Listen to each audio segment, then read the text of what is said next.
Go live, go live, go live, and... Are we live? There we are, now we're live. Hello and welcome once again to Play of the Night, a 5th edition homebrew campaign played here with these amazing friends and fine people all one and the same.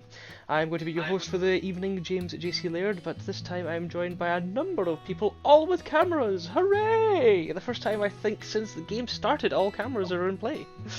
So to bring us through everybody, we have Vi playing Ida. Hello! We have our special guest Luke playing, not Claudius, Calcifer Hamburg. Hello. We have Robin playing Gerd. Hello. We've got Jasmine playing May. Hello! We've got Mask playing Misty. Evening, darling. And we've got our slightly running late cleric, Storm playing Kiva. They will be joining us as soon as they get done. Family business takes precedent over D&D. How dare they? Unfortunately. How dare they have a life beyond D&D? What sort of Exactly. nerd do they think they are? If you're new around here, we are a very casual game, lots of interaction with the audience and lots of fun and jokes going on between everybody. If you are a returning person, you already know what I'm about to say. We run an interactive aspect to our game in the fact that you will be prompted to vote on who you think is most deserving of DM Inspiration. DM Inspiration allows for a reroll of a d20, potentially turning failure into a success, or turning success into a natural 20, as you can see from a couple of games ago. You will be prompted to vote on anything from this person just didn't roll well, this person had a really clever idea, or this person you just thought they looked cute today. You know, it can be any reason you damn well please. To explain why they got inspiration last time and to give us a bit of a recap on where we are in the game at present, I will turn it over to Ida. Please take it away. Alternatively, you could vote for someone to force them to do the recap next session. That's also a thing. Oh no. You've opened the floodgate. Oh no. Excellent. Anyway, so last session was a bit of a doozy. We had finally gotten to the poor hapless villagers that we've been so desperately trying to rescue. And had Claudius, the brother of Gerd and May, two of our players, had teleported a majority of them out, the most wounded, of course. And the rest, we decided to personally escort out of the ruined fortress that was overrun with all kinds of strange fiends. Before we could leave, however, we were approached by an entity calling itself the Buran, which appears to be relatively elven in descent, but we haven't quite uncovered all of their aspects just yet. They issued us a challenge and also declared that they would be setting winter onto the entire world, a winter that would specifically kill off and freeze the rich, the powerful, and the corrupt, and leave the rest untouched. Us doubting the efficacy of this for a few reasons, foremost among them being, hey, they're literally right there, why didn't they just help these townsfolk? Engaged with them in philosophical debate, mostly to no avail. However, we did get to learn later on that night, through the divination spells of Misty and the augury spell of May, that they mean what they're going to say. They mean what they say. They actually are going to do what they said they are going to do. They are not lying. They are not going to just blanket the world in winter to hurt everyone. They are being selective and choosy about it. But again, the judgment was called into question by them not helping the innocent that were clearly right in front of them. Then, Ida had the idea of doing their job for them, essentially beating them to the punch, taking care of the corrupt and the powerful, and returning power to the people in a way that didn't blanket the whole world in winter. And what would the Buran do if that happened?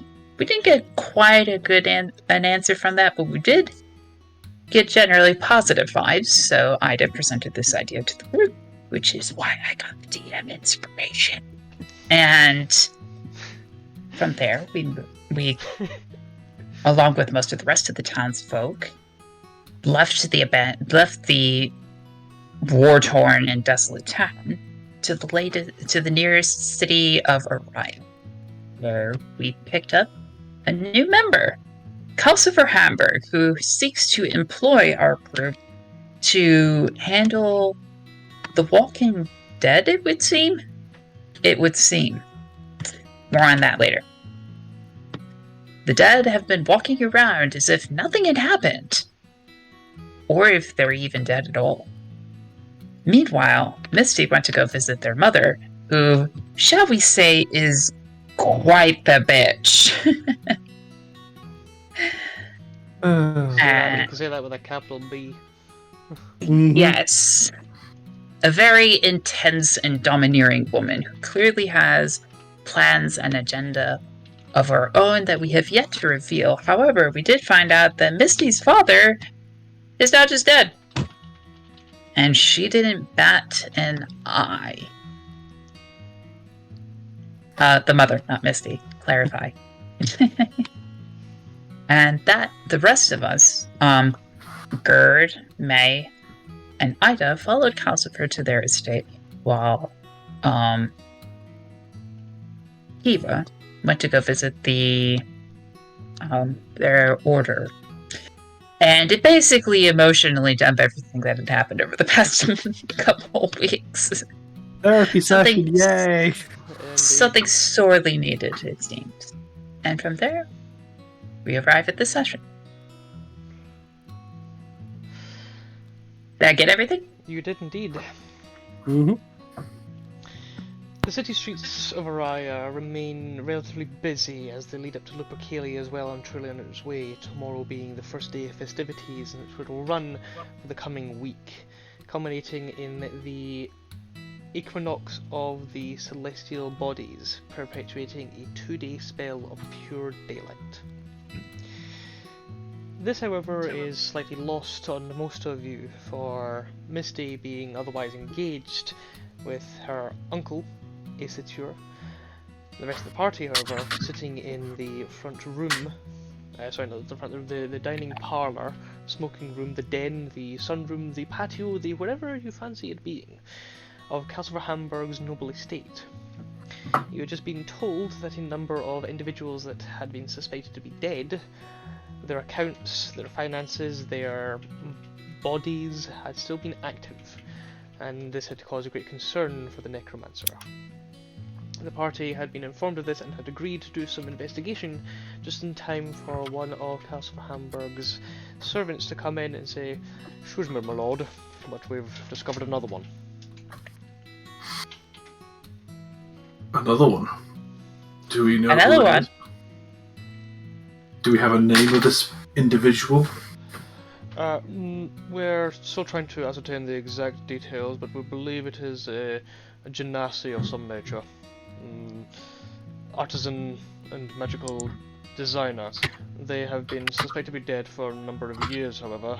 Their accounts are showing some irregularities, and we have yet to see anything from the family. Do you have a name? I'm afraid not. I just have a general location of where the individual was last sighted. What location was that? The trench.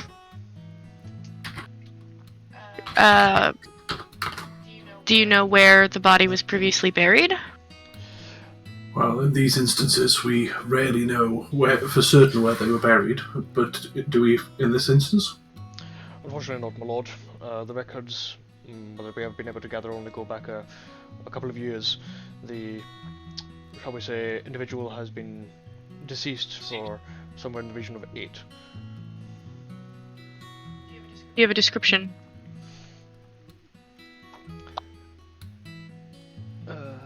Do they have a description?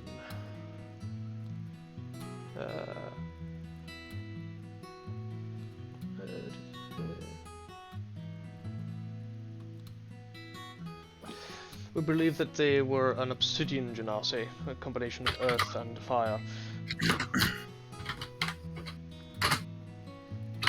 JC, I'm gonna send you a message. Okay.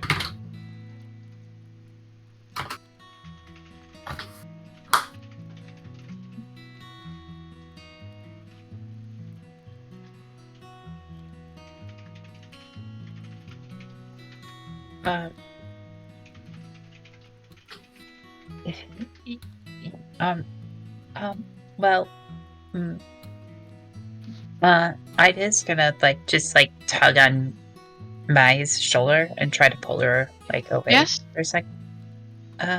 Could it be that they're flesh golems? Hang on 1 second. Flash golems. That's I hope not.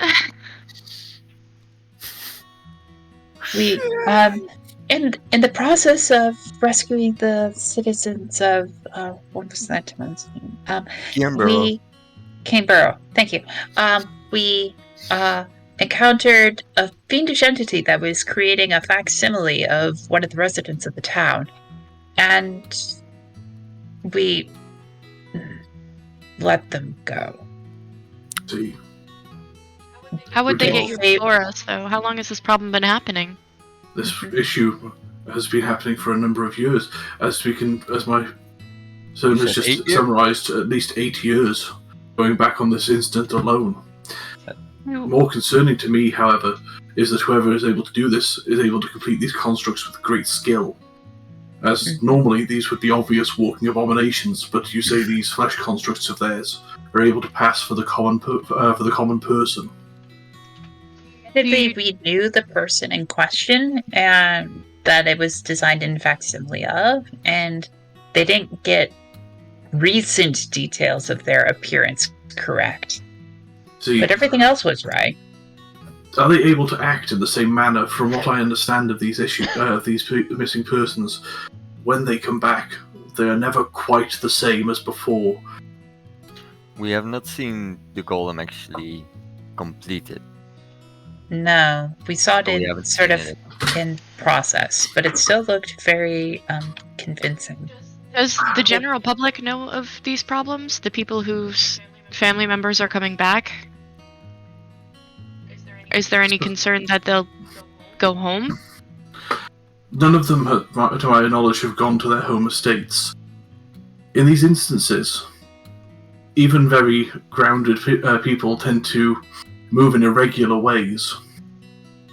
We had a councilwoman go missing, but a water genasi by the name of Drift, normally a very anchored individual, has ended up going all around anywhere that we would not regularly expect her to be, except for the council chamber. And this was after she was presumed dead then?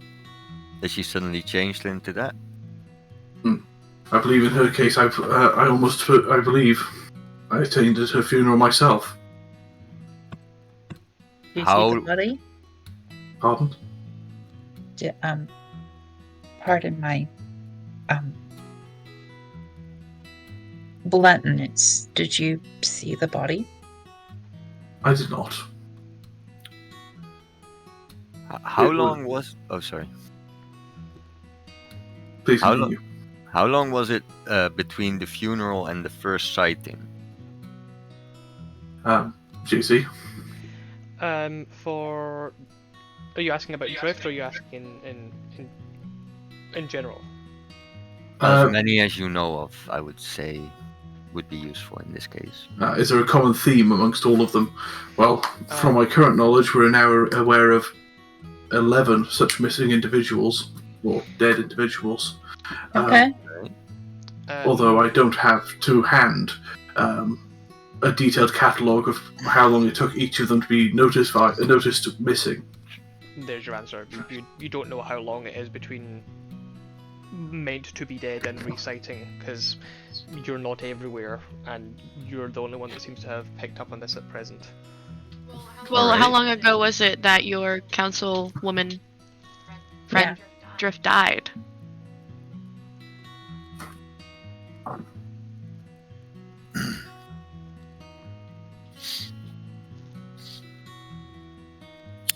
This one's on me. I don't have anything written down. Sorry. Let me think. How long would it be?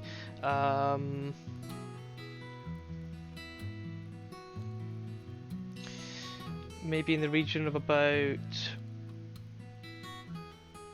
3 months. 3 months ago.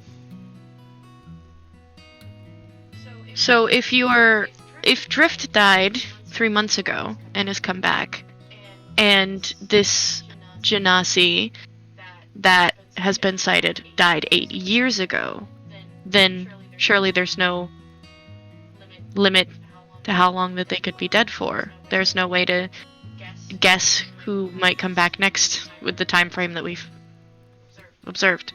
That's very true. Let's stick with you, Count. I'm sorry to pester you with questions, but let's stick with your councilwoman friend. Were they a friend? You attended their funeral personally. Have you encountered their risen form doppelganger potential imposter? I've not met them personally, no. You see, a lot of these individuals I don't tend to meet. I have agents, servants who track these things for me. I have made my best efforts to get the best people available on this, as to including hiring yourselves at this moment in time to track this down. But although my area of expertise is necromancy, I was not even aware that these were issues of necromancy until now.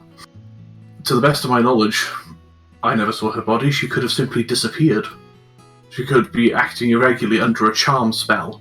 I had no knowledge of the grand design of this until you made me aware of it just now. Well, as we said, we only recently became aware ourselves, so we're still puzzling on it. Yeah, we don't quite know what we're dealing with here. The flesh golem option that I suggested was just a possibility that we know to be in the area. Well, if we do encounter them, we should definitely try to see if we can see if it is any similar to the flesh golem. Do the victims have anything in common? Are they all magic users? Are they all Genasi? Or they come from very many different stratas of society. On my short list alone, I have a lowborn human named Baxter. From my understanding, he is some sort of criminal, though my colleagues didn't go into detail on his actions. But he seems to be someone who is in the act of facilitating the transactional variety of criminality. Mm-hmm. There's Farum First Pride, who's a dwarf blacksmith. Popular in the community, from what I understand, but nothing outstanding. I've got a list of names here. If you wish me to run through them very quickly. Where did they live? Did they all live in a similar location? Many of them lived within the bounds of the city. Okay. Can you then list the names off for me? If you wish me to, certainly. what was the dwarf's name again? One more time. I'll put them. I can pop them all into chat for you. Yes. But I will also read them aloud. Yes, please. Because.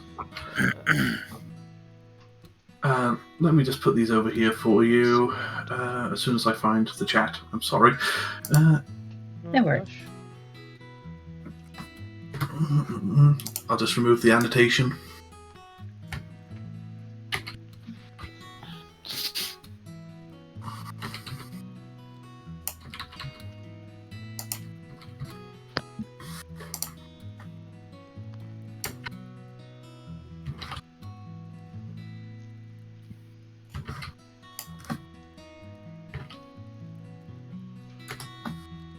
So there's all the names, and I'll just run through them currently.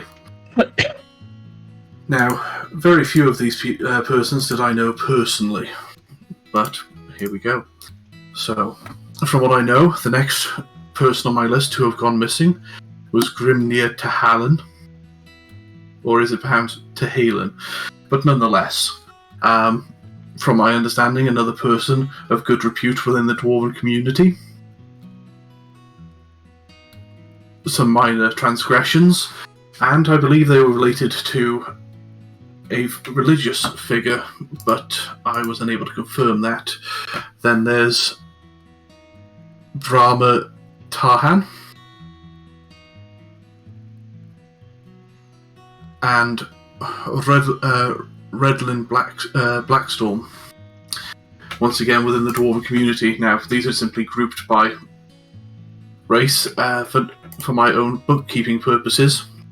I do not believe they all went missing around the same time, nor do I believe they came from the same community all around the same time either.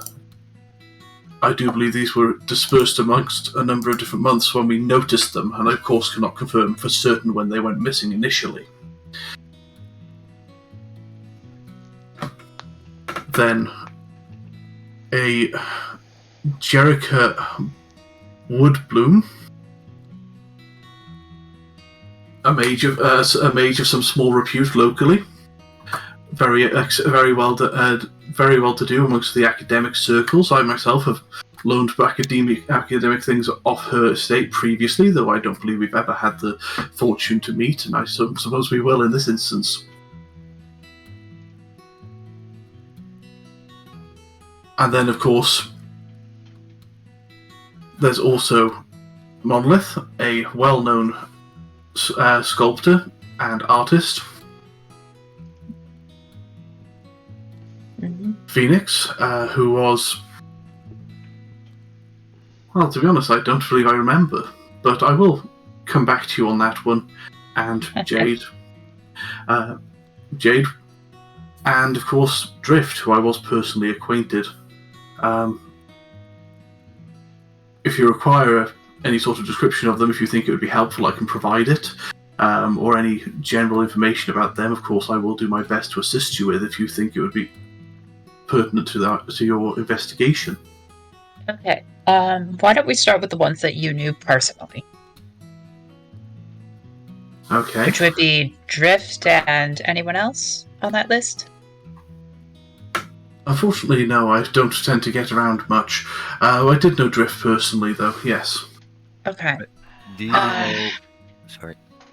Go ahead, Ida. For the purposes of... Well, frankly, right now, we don't know what we're dealing with. And I would like to know that. So, in the interest of finding out, let's pick her as our target since you know her personally and shall spot deviations in speech pattern, behavior, or something else like that if we were to encounter her. Certainly, if we can find her, though I believe my good man, my servant here, has just advised us that we've located a new one recently. Well, then we should probably go after that one, shouldn't we? Go on, Sorry. mate. About the new one, your servant said he was a Genasi, an obsidian Genasi, That is correct. and he died 8 years ago? That is also correct. I believe what he said, yes. I believe I know who he is. I know him personally, and I know his family if we wanted to go talk to them. Really? Yes. Well, I'm sorry for your loss. The Did you know original them loss was 8 years ago. That's true, I suppose. Did you know them at that time? Or have you known them since? I'd only known them for 2 years before they died. I see. But I think this is perhaps the most recent lead we have. And I could not guarantee that we could find Drift if we were to look for her at the current time. Although if she does turn up, I would be more than willing to lead you to them should I find her, or should any of my colleagues find her. In which case, shall I have preparations made for us to go to their estate? Yes, hang on 1 second. Let me just find the name of it. Once everyone We're shows also up. still waiting for our companions, yeah. Yeah, we're still down 2 people. I would say that Ida is probably, Akiva has probably returned at this point because with the the guild headquarters, the travel to the estate, the mission, the letters, and where things are in the city, I'd say that he would probably be arriving here about now. I'll hear what May has to say before I go across and see what's happening with Misty.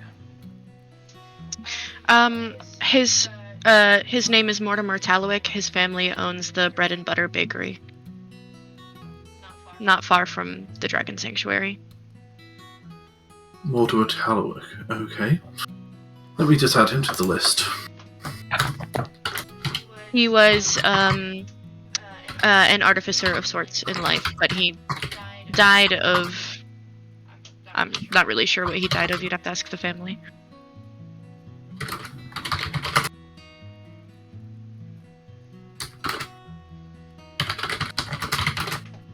You said the family of bakers. Okay. Sorry, I'm just shivering a bit. My house is a bit cold. In which case, I can certainly make arrangements for us to go to that location. Could you perhaps bring the carriage around for us? Of course, my lord. I'll say to one of the servants. About that, do we want to draw attention to ourselves? Well, you are the experts on this matter. I will, of course, give way to your experience. I say that once we all gather together, we should head out to the location he has been spotted on. Get on the trail while it's hot. As you said, Okay. you knew him, May, so you would be able to spot any deviations, right? I didn't know him well. We'd be best asking his wife or one of his children for assistance. You want to take... Hold on, May, you want to ask his wife or one of his children to come with us to confront their possible flesh golem father? I didn't know him well, is the problem. I am very close friends with one of his daughters. Would she hold up with it? I'm sure she will, yes. If you're sure, then okay. I guess that would probably work then. If we can get their assistance. It would be Of course. advisable to use the carriage to travel to the residence of the bread and butter bakery. However, the sighting of the individual, the usual tales of unusual body language and the slightly mechanical responses, they were found within the trench. I would not advise, my lord, to go there in any form of state regalia, as the trench is, as you well know, my lord, extremely dangerous. Very well. I will, of course, change attire before we take our leave. Shall I take the retinue with me? That is for the lord to decide. Well, if this trench is as dangerous as your servant said, why not? Of course, then. And if nothing else, then I can always have them assigned to guard the good lady's friend. That's a very good idea, actually. So yes, I shall have them. Meet us on our way out. If you'll, of course, give me some time to change beforehand. Calcifer, they are fully armored, right? Of course, they're fully armed. Okay, good. Just wanted to make sure. What sort of? They would not be very well suited to escort anyone if they were not armed and armed correctly. Well, you never know. If you have doubts about the quality of the household's armor, I'm sure I can allow you to inspect it yourself. You know, I wouldn't mind that, actually. I would like to have a look at it. Of course. I'll gesture and in through a side door march 6 identically equipped forms who come to a parade rest. They are equipped in... They're equipped in. Let me check my notes. That is the definition of what I'm doing. Yeah. They're equipped in. Of course, they're well maintained. I mean, look at their scale mail and their swords, and they're.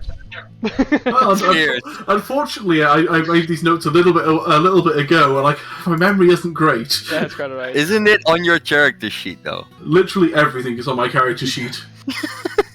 I remember Like, seeing it once. So they're equipped with scale mail, a shield, a rapier, a quiver, a set of short bows, at least 20 arrows apiece.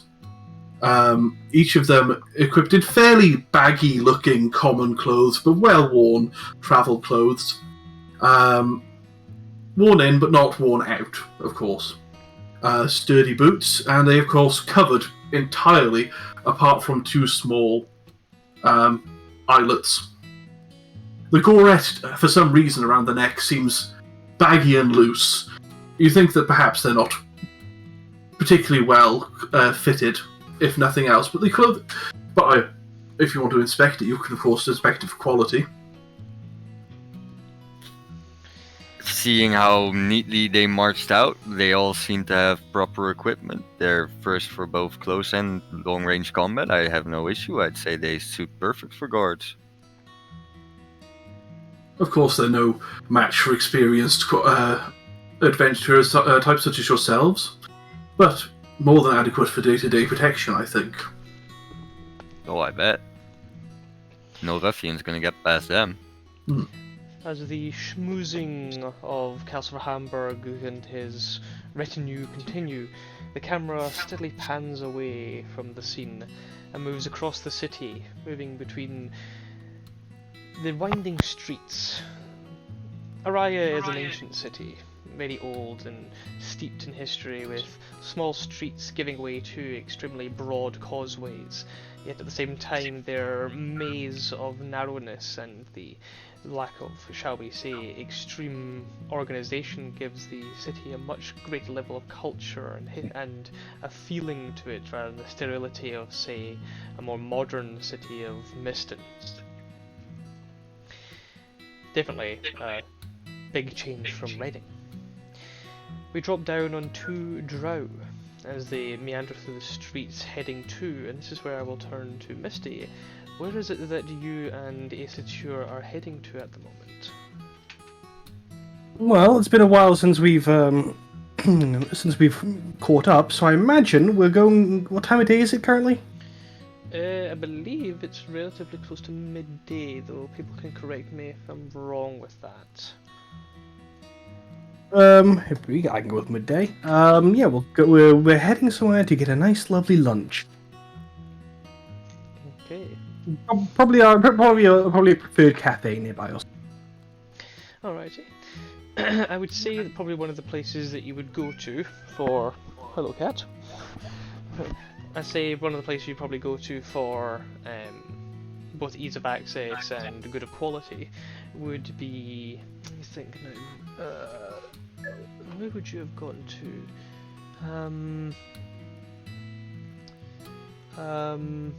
The Squire's Overlook.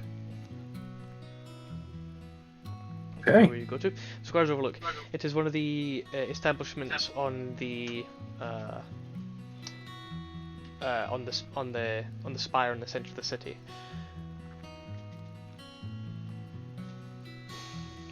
Okay, yeah. So we are making our way there. As we talk and walk, I'll just say. So, I hope she hasn't been working you too hard, darling. But I'm sure she has. I'm trying to remember his voice now. The deeper one at the back of the road. Bit of a roll. Well, it's been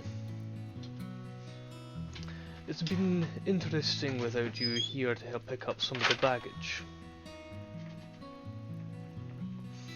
Her ladyship has had us running all over the place.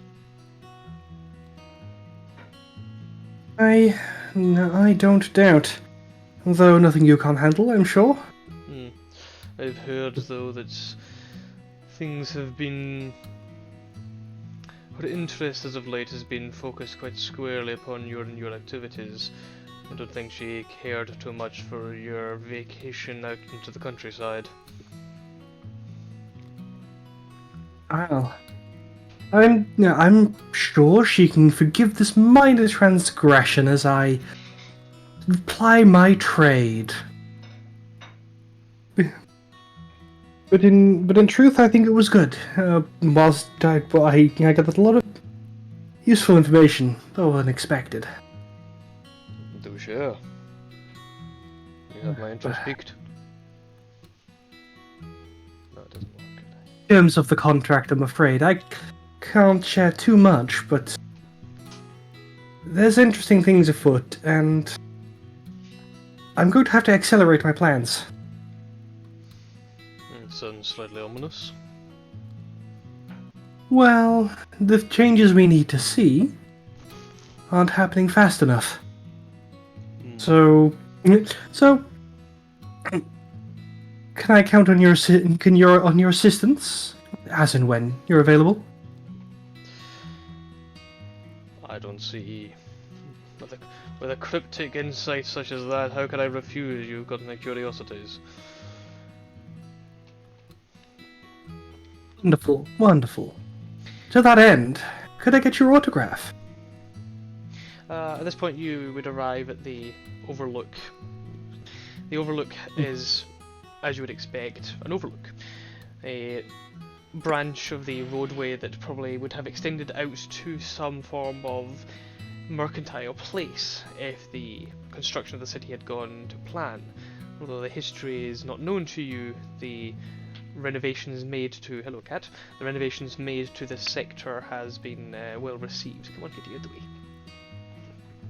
Cat button in the camera. Yeah, the renovations to this section of the city have been well received, with the I can't remember what it's called now. The sunken section of the aqueduct, the roofing of which now still stable, has been renovated into this connecting point between the central spire and the outer walls. Giving you an extremely expansive view over the Lovers' Triangle. I'll see if I can't talk my way into getting a good seat, or just taking it if it's free. Not difficult. With the sun high overhead and the banners of the city now in full regalia, it is very colourful. Arai has always been a city of colour due to its extreme ties with dragons and dragon architecture, but even now it's definitely more resplendent. I look out. You order our food and whatever. I assume I'll look out over the lovely view and go, "Such a beautiful city. It will be beautiful when the winter comes, but very cold. It's going to be a bitter winter this year."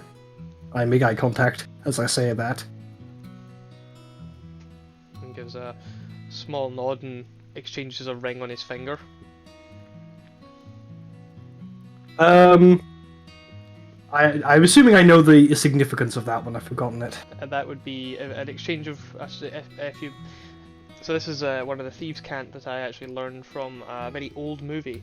So what you do is you have a ring, and depending on where it is on the fingers, it's to signify what level of danger. If you're trying to hint at danger, you move it between, and obviously 1 being your thumb and 5 being your pinky. So he kind of moves it onto. He takes it off and resets it on his middle finger. Of like, is it like, how dangerous are we talking? I sort of I tap my fingers together, sort of like steeple like this, but then I'm just then fold in everything except the pinkies. So I'm just sort of like this. He touches his ear as if understood, and then the next sequence of thieves' cant would continue. Yeah, so we're basically doing that sort of conversation now. We will but, obviously yeah. not continue in thieves' cant if you wish to talk candidly with Ace. Because it's just easy, isn't it? But so I'm basically just saying, I'm informing him of the. I'll just say, the Buran plan on making the next year's winter permanent, taking out all those in power, but not harming those below. As I said, so that. Would we be considered ones in power? I believe so. The Buran have a special hatred for me. They seem to think I'm some kind of hypocrite.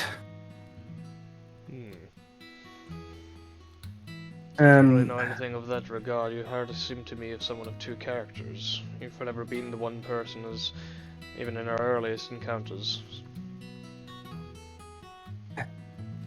Somewhat two-faced I may be, but I've only ever been with the best interests in heart. Two-faced is acting as one and acting to another, but your faces are only caricatures. You do not hold any true, real faces. You are still who you are, the person I've trained you to be. At least, that's what I hope. Your hope is not in vain. I am, as ever, one and with myself. But that said, if I'm to become the Valsharess, well, I think it's time I informed you of why I wanted to be the Valsharess anyway. He leans forward, taking great interest. The world is out of balance. Has been for a while. I had hoped to unite the Drow and be a real, and as trite as it may sound, be a force for good in the world. Something less Lolth and maybe a bit more Ilias Strahi. Ace shifts in his chair as you say this and takes a look out over the city, watching the bannerets flutter and the wall in the great distance. Misty, your ambitions have always been high. This sounds like something more than I can be a part of. I've never been one to be in that position. That's... He gestures to his maleness. It's never something that has ever come quite to my side of the spectrum. If, however, you feel that the services such as mine could ever be of any use, you know you don't even need to ask. Thank you, darling. Still means a lot to hear it. And we will have many of these in the coming days. And we'll be, I won't be able to strike at them directly every time. You and your mother both. Right. I fear we might both. I fear someday soon we might end up trading blows. Well, that Here would and be I. That would be an extremely dangerous prospect. One that I did Oh, not hear here and now. Of course. You never would have heard anything. Although I think if it does come to... Though if it does come to that, I'm sure it would all be part of their plan anyway. But come, I'm ruining our time to catch up. Please, we should move on to more pleasant topics. I'm planning a girls' night out with my compatriots. If we can get the time. Oh, Lupercalia is certainly the time and place for that. Don't work yourself too hard. The city is going to be in a complete mess and chaos. There's nothing going to be any form of information gathering. Too many people are going to be saying too many things with loose lips. It's the aftermath of which is going to be interesting. If nothing else, our network is still strong.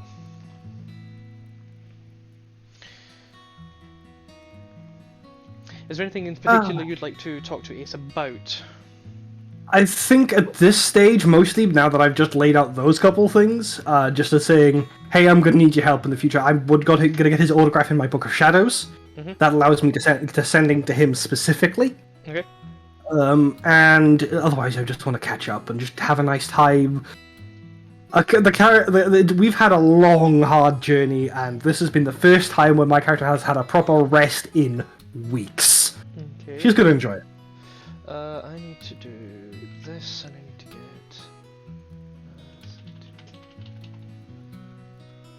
get. Can you roll a perception check for me? Of course. Where are my mother's agents? Let's find out. 21. 21. Okay, let me go down to here. It's 21. That is 2. Can you roll 2d20 for me, please?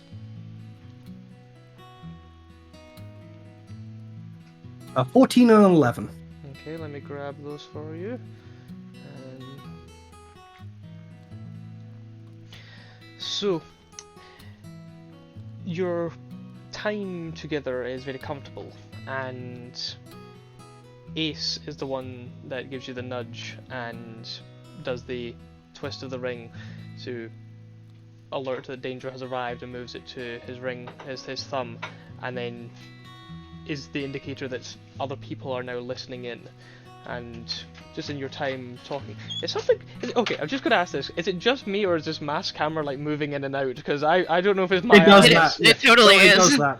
I don't know why. I'm sorry. I don't know why it's doing that. No, it's completely fine. I was just looking at you and suddenly I'm like watching your face move around without a little. Whoa! I thought it was my eyeballs going funny. So your meal is concluded, and I would say that with your heightened perception, you probably notice a few of your compatriots, your more colourful ones, moving towards a carriage with a person you don't recognise, and with Ace saying, might be an idea to draw our conversation to a close, I would say that you make your excuses and head off to join your party. So I do sneak one last hug before I leave. Absolutely. He gives a pat to 2 points on your. He does the pat in the back, and then as he puts back, his hand touches 2 points on your body. And he gives a nod, and that'll be that. To everyone else, you see Misty ambling down from the overlook, and feel free to interact with one another for a moment. Babes.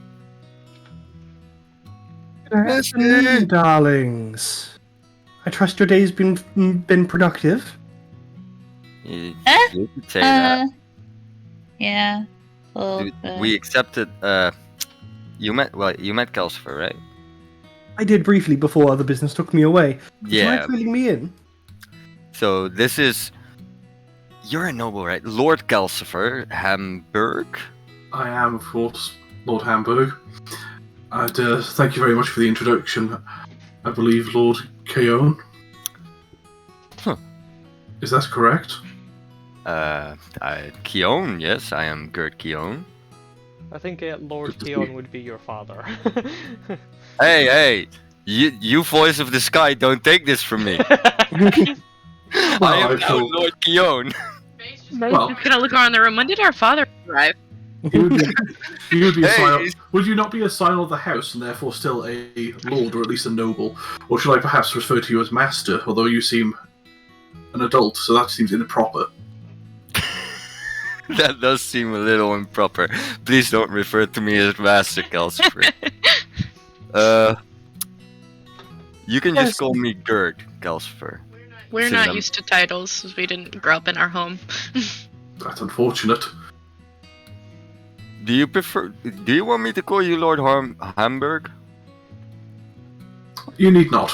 I believe, since we are going to be acquainted, you may call me Cal. Oh fuck! I do have a title. Do you? I am Agahar Gert. Agahagurd. Agahar Gert of the Order of the Blade from the Temple of Tempest. how do you say that again? I've heard it a bunch of times. Agahar. I think that's Robin's accent coming. Arahar. Alahar. It's Agahar. no L in it, just Oh, it's Arahar. R. It's an R. Yeah. I'm intentionally fucking it up as Ida. Oh, sorry. And I'm intentionally doing this as Gert. It's an R. I know. So Agahar. Yeah, you nearly got it, Ida. Just call him Don't Harry worry Bird. about it. So Don't- I no. assume What? I assume you you What guys. did you say, bud? Let Mask talk. Sorry. I assume you guys update me because I was listening to the conversation earlier, so we don't Yeah. need to go over it again. In summary, then, here, please take this document. Yeah. Because I actually do have the paperwork on my character. Wonderful. Makes life wonderfully easy when your character has the paperwork, doesn't it? Indeed. Wow, that seems straightforward and serendipitous. I believe we are on our way to investigate. Wonderful. We are on our way to the family that May is acquainted with. Yes, I'm just about to quickly dress down into something more appropriate. Alright. So, Calcifer will get changed down into travelling clothes instead of his fine clothing and regalia. So, where is it you're heading to? Just for my own understanding, you're heading To the bakery, was it? I believe they went to the bakery first to get his daughter to see if she was able to escort us, so when we got to the trench, we could confirm if this person was acting out of order. Oh yeah. JC, can I really quickly find out if I know anything about the trench, if I've heard about it before? You are actually one of the few people that wouldn't. Cool, so I'm completely clueless. That's all I need to know. Thank you. You are one of I would say that Misty is probably the one that's best, would have the best knowledge of this. Just So by what her is this nature. trench exactly, guys? Sorry? What is... This is me asking you guys in general what the trench exactly is, because it's been said a bunch of times, but as JC just pointed out, I have no idea what you guys mean by it. I'm assuming it's the slums. JC, correct me if I'm wrong. If feel free to roleplay it out. I'm not going to rob you of that. I just want to know the information. Okay. Misty being the one who knows the most about it, I'd say that May might know a little bit as well.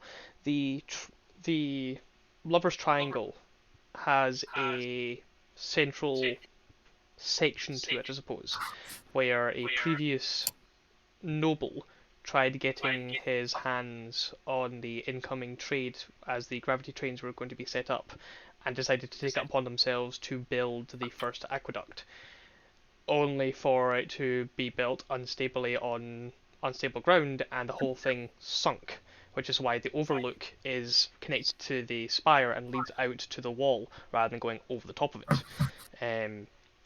The trench is the arches that go up and connect to the overlook. So the overlook is quite a fancy place. Only 200 feet down is where the Black Light District is. That's where, that's where Misty would have done a lot of her urban bounty hunter training with Ace, and it's where you would get your poisons and go to find people, that sort of thing. Completely illegal trade district. The slums is in general the Lover's Triangle, as it's gotten worse, but the trench is the worst section. Okay. In that case, I'll say, well, I guess the trench is a delightful area that during where I did much business. I would advise you keep a close eye on your cut purse. Don't buy anything unless you're very familiar with the buyer, and don't walk down any alleyways alone unless you're trying to get attacked. At that notice, I'm gonna Why grab... would you try to get attacked? Wonderful You point like- when someone thinks they have the upper hand. You can often pull the rug out from underneath them. Wonderful tactic, very satisfying. Also, if you can incite someone to attack you, then you have political ammunition against them. Especially if the attack understands. fails. At Misty's notice of that, I'm going to grab the bag of holding that I'm holding, and I'm going to attempt to shove it into my chest plate somewhere and tie it onto my the inside of my gambeson. I have a query. Now, this trench... People keep saying the Lover's Triangle. Is that also near the Lover's Quarrel? I believe that's the same region. I can't say that I've been down there myself often. Oh, I can imagine you wouldn't need to, would you? My voice is all over the place. Now, would you, good sir? Now, I'm. Oh no, I'd never be seen down there. Well, I do believe it's just. I do believe it's just on the south end. Or correct me if I'm wrong, JC. As The lo- the trench divides the triangle, and you can't Mm. get from one side to the other anymore without paying an unofficial toll. Yeah. Okay. Ah.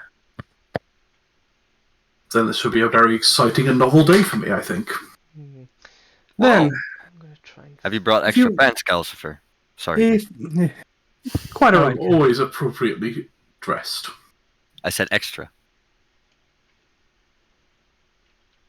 If you ladies and gentlemen don't mind, please let me do the talking. I'm familiar with these sorts. I'm sure they know me around here, at least somewhat. Oh, Well, we're not there yet, Misty. We're first gonna go to the family. Would they? Are you sure they're gonna let her go there, May? Elameen's an adult. She can do whatever she wants. All right. Hmm. It can be difficult to go against one's family's wishes, though. Once again, So we know. We know. Mm-hmm. once again, Mhm. Guard showing his this is my younger sister. She's very small, even though that both of you are over 20. I'm only a year older, but hey, I am 6'3", you know. Are you sure your Seriously. friend that's your age is gonna be allowed to go to this place? I'm sure of her that if she wants to go, she will come. I mean, she works at a bakery, May. She's not into the same things we are, you Her know. mother works at a bakery. Oh, she doesn't. No, I don't know what she's doing now, but last time I checked, she was working on getting into the archaeology field like I was. Archaeology can be a dangerous field, It can. disturbing the not recently past can be a dangerous and rewarding career. So can families. Very dangerous sometimes. When you say that, Luke, I just glance at Aether, who's a ghost of a baby dragon. And currently curled up in her Do I- lap as you ride in the wagon. Can I make an Arcana check on? Or two things. One, the dragon. That's cool. Two, the flesh golems from earlier. I want to see what level of skill that would require to pull off that, if it were that. Certainly. That would be, yes. First one for the baby dragon, second one for the flesh golem. Baby dragon. That is a 23. And the flesh golem is also a 23. Wow. Hey. Keeping consistent. So with a 23, I will let Jasmine explain her own character. What are you trying to figure out exactly about Aether? You've got an undead dragon in front of a necromancer. Yes. I'm trying to work out the mechanics of what resurrected it, how it functions, if it is in fact sentient, or if it's simply a bone construct. Oh god, okay. So, he is, a creature that, I chose from Stipple's Codex. He's called a Dreparus. It's the ghost of a dragon that never hatched. So, he is sentient. He's a ghost. He doesn't grow. And he's probably been dead for a very long time. Does it have a physical form, or is it just a ghost? He's just a ghost. He's he's just a ghost. He can phase in and out of things. He can go into the ethereal plane. Which will Fascinating. tell you one thing more specifically, as a necromancer very good at studying these sort of things. Ghosts, spirits, spectres, wraiths, banshees, the undead of that nature, the spectral entities, they are fragments of former personalities. This, though, is more than that. This is a creature that has clarity of thought. It has, as you watch Aether play around in the commands, there's definitely a greater level of intelligence, not just fragments of it, not just fragments of a mind. This is a complete mind. which tells you that Aether is far more than just a spirit of something that never lived. This is probably the soul of something that never lived, which is different. That's amazing. That's fascinating. I had assumed that all things simply passed on after losing their corporeal form. To see one retain its sensibilities after passing on is spectacular. I shall have to write a journal on this. How long have you had this creature with you? I encountered him in a ruin. How many years ago was it? When I was 18, not long after I set out to be an archaeologist. So, a year and a half. I'll see if I can't conjure up something for it to interact with. I imagine it's difficult to play with them. Well, you can touch him. He just feels like jelly. Fascinating. Yeah, it's like really cold jelly that somehow just slides through your skin and your bones and flesh, and it's really uncomfortable. But, I mean, he's cute. So they're not ectoplasmic, but they do absorb a certain amount of heat and give sensation. Interesting. Yeah, Then, I also wanted to ask about the golems. Yes, for the 23 on the golems. So, the reason I had you do the one about Aether first is that a flesh golem is a construct.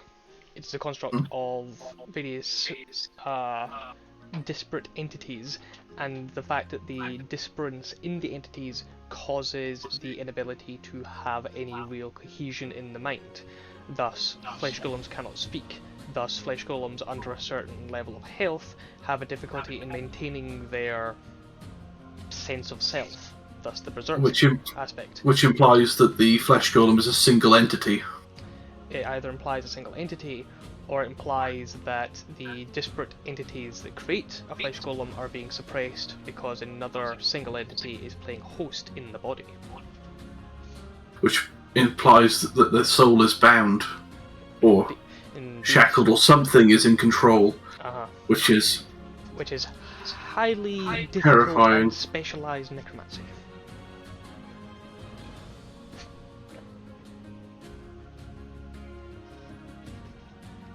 For now, for this moment, I'll keep this concern to myself. Okay. I'll explain it in a more appropriate time than when people seem to be enjoying their travel. Especially because this thought was from previously when we found out about him. About the Ganassi earlier. Okay. I pronounced it wrong, it's Ganassi, isn't it? Not Ganassi. Sorry. Either way, to be Either fair, way. I just don't know. Is there any other So questions that people wish to ask or talk about before I bring us to the bakery? I have one question for Calcifer. Mhm. As a mage and your family being the lord of the Necromancy Spire, why are you living in Araya and not Reading? My family situation is complicated, but we disagree on some of the fundamentals of what necromancy should be used for. Fair enough. I mean, I can't really judge you for complicated family. Gert and I didn't grow up in Araya either. Or in Reading either. It does have its benefits. I have, of course, a certain amount of pull here in the city, interaction, and of course, the people do travel from Reading, the new and talented, for the festivities and the displays of prowess and power in the arena.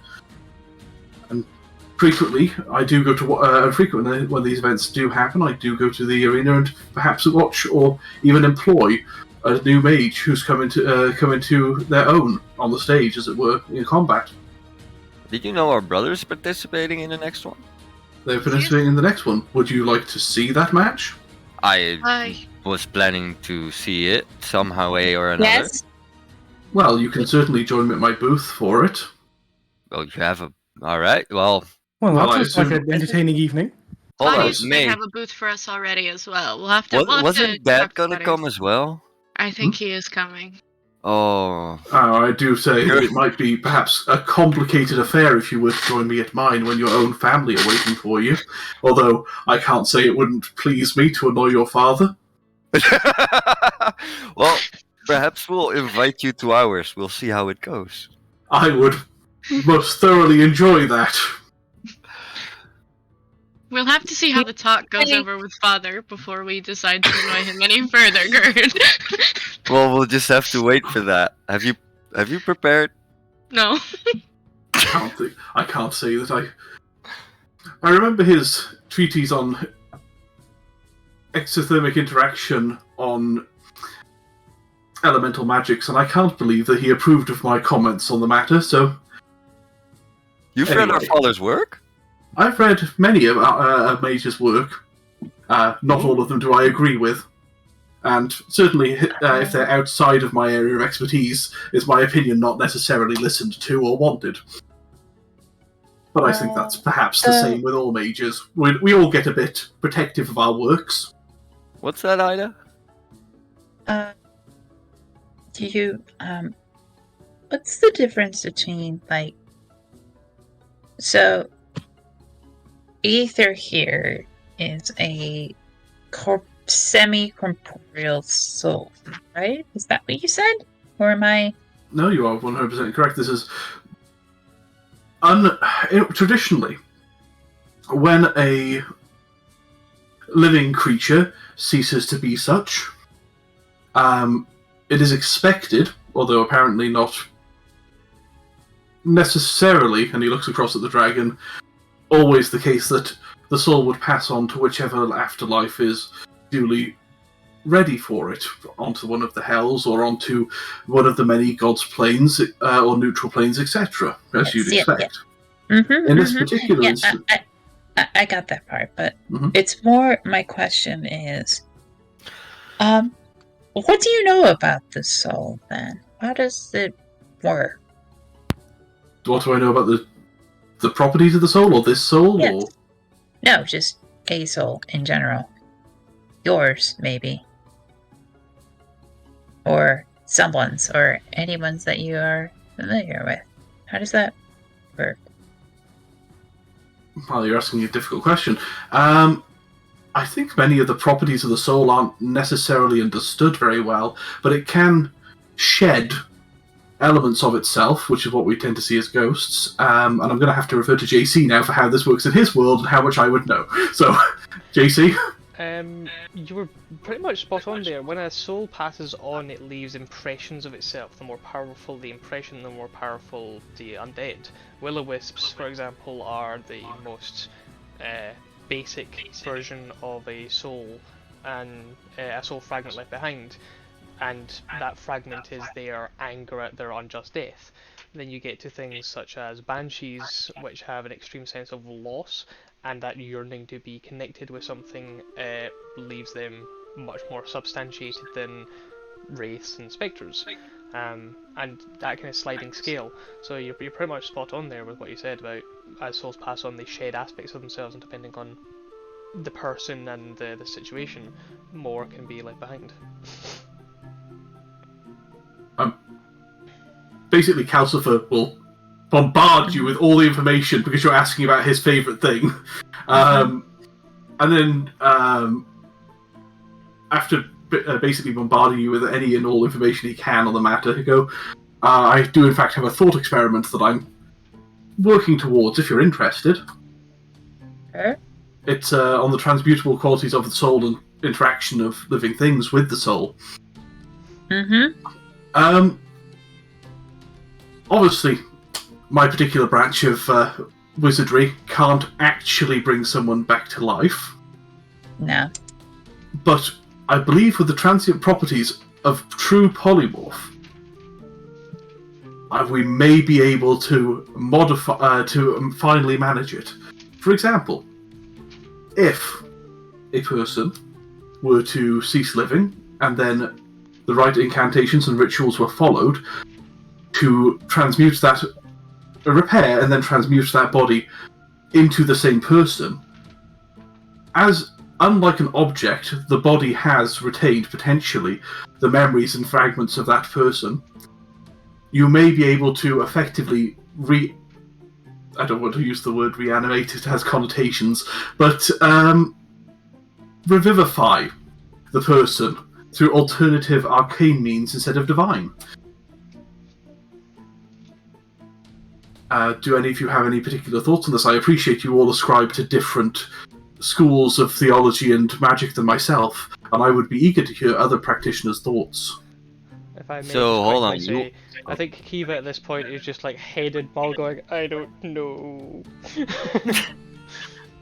So hold on. You're saying that if you cast True Polymorph, and I've only ever heard of Polymorph, I'm not exactly sure, but it changes someone into something else for a certain amount of time, right? Yes, So True Polymorph is the better version without a time limit?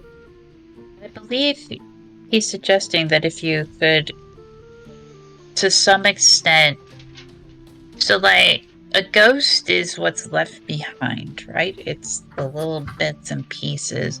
It's like a mold, right? There's something there that wasn't. And this thing is the outline of what was there. So if you could transmute something to fill that space perfectly, you could. I don't know if that would be. Oh, that's the thing. I don't think yes. that would be reanimating a person. It'd be more like making another copy of them. But it's the exciting theory of it, isn't it? I mean, have you created life and a new soul, or have you reanimated someone who has passed? Have you brought back someone who has passed? I mean, if it shares all of their memories and all of their experiences, are they now the same person, or are they perhaps simply the person or entity, if you deny personhood to something that's potentially been created in this manner, then are they simply the most recent iteration or most similar iteration of that person, able to be called as such? Well, that really only know two things that we don't. Mm-hmm. Right? Death and what comes after it. And, well, a ghost, by definition, doesn't really know what's coming after it. So the only thing it knows is that a human doesn't, or a living person doesn't, is death. And even that's not strictly speaking true, because resurrection spells exist, so there are people around here that exist that know what death feels like. So I still hesitate to call it a true resurrection. It's more like a duplication. So, in your opinion, in your position, which I will take as professional, I do believe you've on this, that it would be a duplication, a new life form. That's more likely. Because would you create a soul through that? Could you? This is the fascinating point. Have you created a soul? Has it become the divine power through the method arcane? I can understand your fascination. I imagine you got a lot of backlash if you ever mentioned this to anyone at the Lyceum. You would, and potentially be able to go there. Is that why you guys had to move here? I wouldn't say. Just a bit. It's not the same as a no, I note. Many things are not the same as no. Yes is not the same as no. I guess, what do you know about a soul that's still alive? A soul that's still alive? Yeah. It's outside of my area of expertise, unfortunately. Okay. We should ask Claudius when he Yes, comes. Ida. Claudius will be back soon, Ida, and I'm sure, Ida, and I'm sure that he will want to have a conversation with you about this. Yeah, I know. I was just wondering if Calcifer had any expertise in the subject. JC, if there's anything I should know on this, please tell me, because I'm genuinely enjoying the conversation about it. See, now, this is what I was mentioning before the stream. This is exactly what I was meaning. This is bringing a lot of people's interests and things together.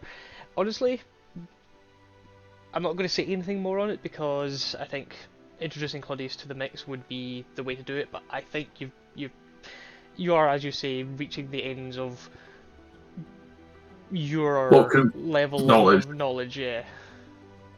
Well, in which case I will simply say that for now I have not reached a sufficient level of mastery to have that knowledge. But honestly, I don't think it's mastery, so to speak. It's like I don't know very much about your field at all, but never mind. no, It please go on. I'm fascinated. Well, I don't really have that much of a field of expertise to begin with. I've had Your more. darling cousin here is an expert practitioner of the elven form of blade singing. Now I understand that is a wizardly school, is it not? It is a very difficult one to master at that, as it requires fine dexterity, as well as long hours of study and intellectual prowess. Isn't that Then- right, Ada, darling? No, I certainly understand. I guess it did take a while. Then I should be lucky to continue amongst my peers, and certainly thank you for the conversation on the matter. Perhaps you wouldn't be opposed to exchanging theorems or spells in the layman's terms. Maybe? There is a knock on the top of the carriage at this point. My lord, we've arrived at the bakery as requested. Thank you very much. We shall, of course, be back momentarily. Thank you, Vivian. What's my lord? So, and the carriage so moves if we- off slightly to leave the route slightly open. May. It has been a while Yeah. since you've seen the bakery. Yes. And it has been a while since you've seen Illumi. Yes, it has. It's feeling slightly weird to be back here, especially with so many people that are both close and not so close to you. Mhm. It feels almost like inviting someone into the bedroom, the back closet, that giddy excitement to see someone that you haven't seen before. But as you step out, you look at the bakery and the hustle and bustle of the lunchtime rush of people coming in for rolls of sandwiches is beginning to ebb as you move into the true afternoon. Inside, you see a familiar-looking human, slightly sweaty, slightly plump of figure, her apron completely, her smock completely covered in flour, and her apron nowhere to be in sight, as she rubs a hand over the back of her brow, leaving another smudge of flour as she does. You recognise this as so many names. You recognise this as Illumi's mother. So many That's fair. names. What a weird name. No, it's more the fact of I've got the difficulty of too many things open, and the stream is starting to lag out because of it. What was her name again? Zephyr? Was it? Her name was Zephyr. Zephyr. Alright. That is what you see. The bakery itself seems to be in fairly decent state, though surprisingly, it seems like some small level of damage hasn't been repaired, or at least not repaired well. You can see a couple of the planked boards have been reset, but yet to be painted. You can see a couple of cracked places, a couple of cracks in the corner of the glass panes nearby. The roof missing a couple of tiles. I'll go up to her. You make your way inside, and as the bell jingles, the woman, without really looking in your direction, Vicky, wait a moment. We're trying to. The stove's gone out again, so just give it a moment. We'll be with you shortly. We're not here to purchase anything, Mrs. Tallowick. I was wondering if freezes. Illumi's here. She turns. May, darling! And she runs over and just gives you a big I say big because she is not very big. She is barely above the 5 foot mark, and she just brings you into a big motherly-like embrace. She smooshes you with her, covers you. The impact, you just see flower fly off as the impact of the force of the hug. Oh, it's so good to see you, my darling. Where have you been? Where have you been? Have you been eating well? You look far too skinny. But I've been eating well. I've been adventuring, you know, just like you and me. I've been going to ruins and. Nope, none of that talk right now. You're coming in. Are these your companions? Yes, they are. In, take a seat, everybody. We're getting. And then she claps her hands. You two! And you see 2 Earth Genasi who are kind of pretending at cleaning, and suddenly they very quickly go back to cleaning. Now you can stop pretending. Now you two go back and see if there's anything left. Get anything that's there, anything that's edible. Bring them out. These people look starved. You don't, by the way, but this is just her. Yeah, of course. One of them kind of shoves the other. You do it now. You do it, and they both kind of like shove one another into the back room and come out with a couple of baking trays. You know, big baking trays, and you can see where some of the sweet buns, the honey buns, are made. Quickly laying them out, and she insists that you sit, and she makes a big fuss out of you very quickly, asking all sorts of questions. Before you can even answer the first question, the next thought is coming to the mind, and eventually it just tiles down to, oh, she'll be so excited to see you. Where is that woman actually? Where is she? Oh, she'll be at the sanctuary. And she turns around to one of the sons who's like trying to sneak away again. You can make yourself useful. Go down to the sanctuary. Let's Illumi know that May is back. But Ma, I'm not using that tone with me, young man. Go! He just goes off at a jog. So, tell me. Right, you need to introduce me. Hello everybody, I'm Zephyr Telebic.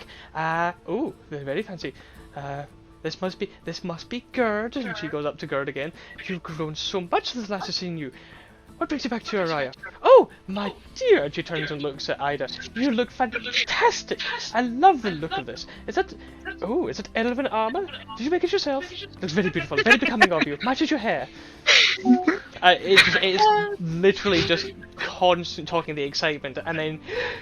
Sorry, Avila, that's talking too much. Go on, introduce me. You know who me and Gerd are? So this is Ida, our fabulous companion. Ida is the face of sheer panic right now. Too many words. I'm gonna lean into Ida and I'm gonna whisper, "Don't worry, she's always like this."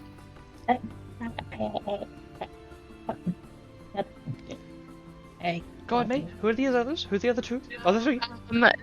This is our friend Misty. And I gesture to Misty. I give a theatrical bow with an illusory flourish as I sweep my hand in for the bow. A pleasure to make your acquaintance. Ooh, look at you looking all fancy. Showing off an old lady. My. You're already getting the food for free. Don't need to be so coy. Oh, don't lie. Don't lie to me. I know you love it. No. Go on. And this is Calcifer Hamburg. He runs his family runs one of the spires, just like our dad does. I'll give of course, a pleasure to make your acquaintance. Conjuring! Yes, it's marvelous. I hear you do so many good things for the spires. So much space. Do you think you could help here with making some more space? We're running out, you see. Conjuring? Yes, that's what the hands Yes. are. Conjuring? Certainly. Well, for the moment, I'm unfortunately extremely busy, but please take this as a small token of my appreciation for you hosting us. And I'll hand over one of my fine bottles of wine. Oh my! You do bring in most fabulous people. So, shall I open this now? Do I let it air? To be stored somewhere? Do I put it somewhere high? I've heard you put it somewhere high in a dry place that's cold. Is that true? In this one, it would just be best to pop the cork and let it air for a moment before pouring it. I'm sure it'll match well with whatever we decide to put it with. Or please keep it to yourself if you wish. Inside the vintage.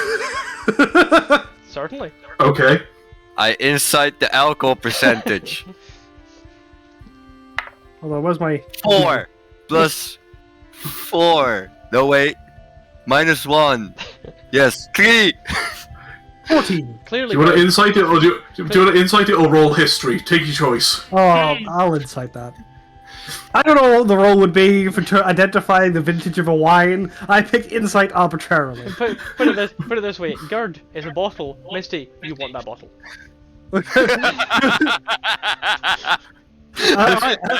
Misty, that was a bottle of wine I handed over. It was 10 gold. Okay, Misty just says, "Yes, yes. How delightful! Yes, I hear this would go lovely with any sort of thing you'd serve. Are we opening it now? Seems like an Oh. appropriate time." No, I can't open it now.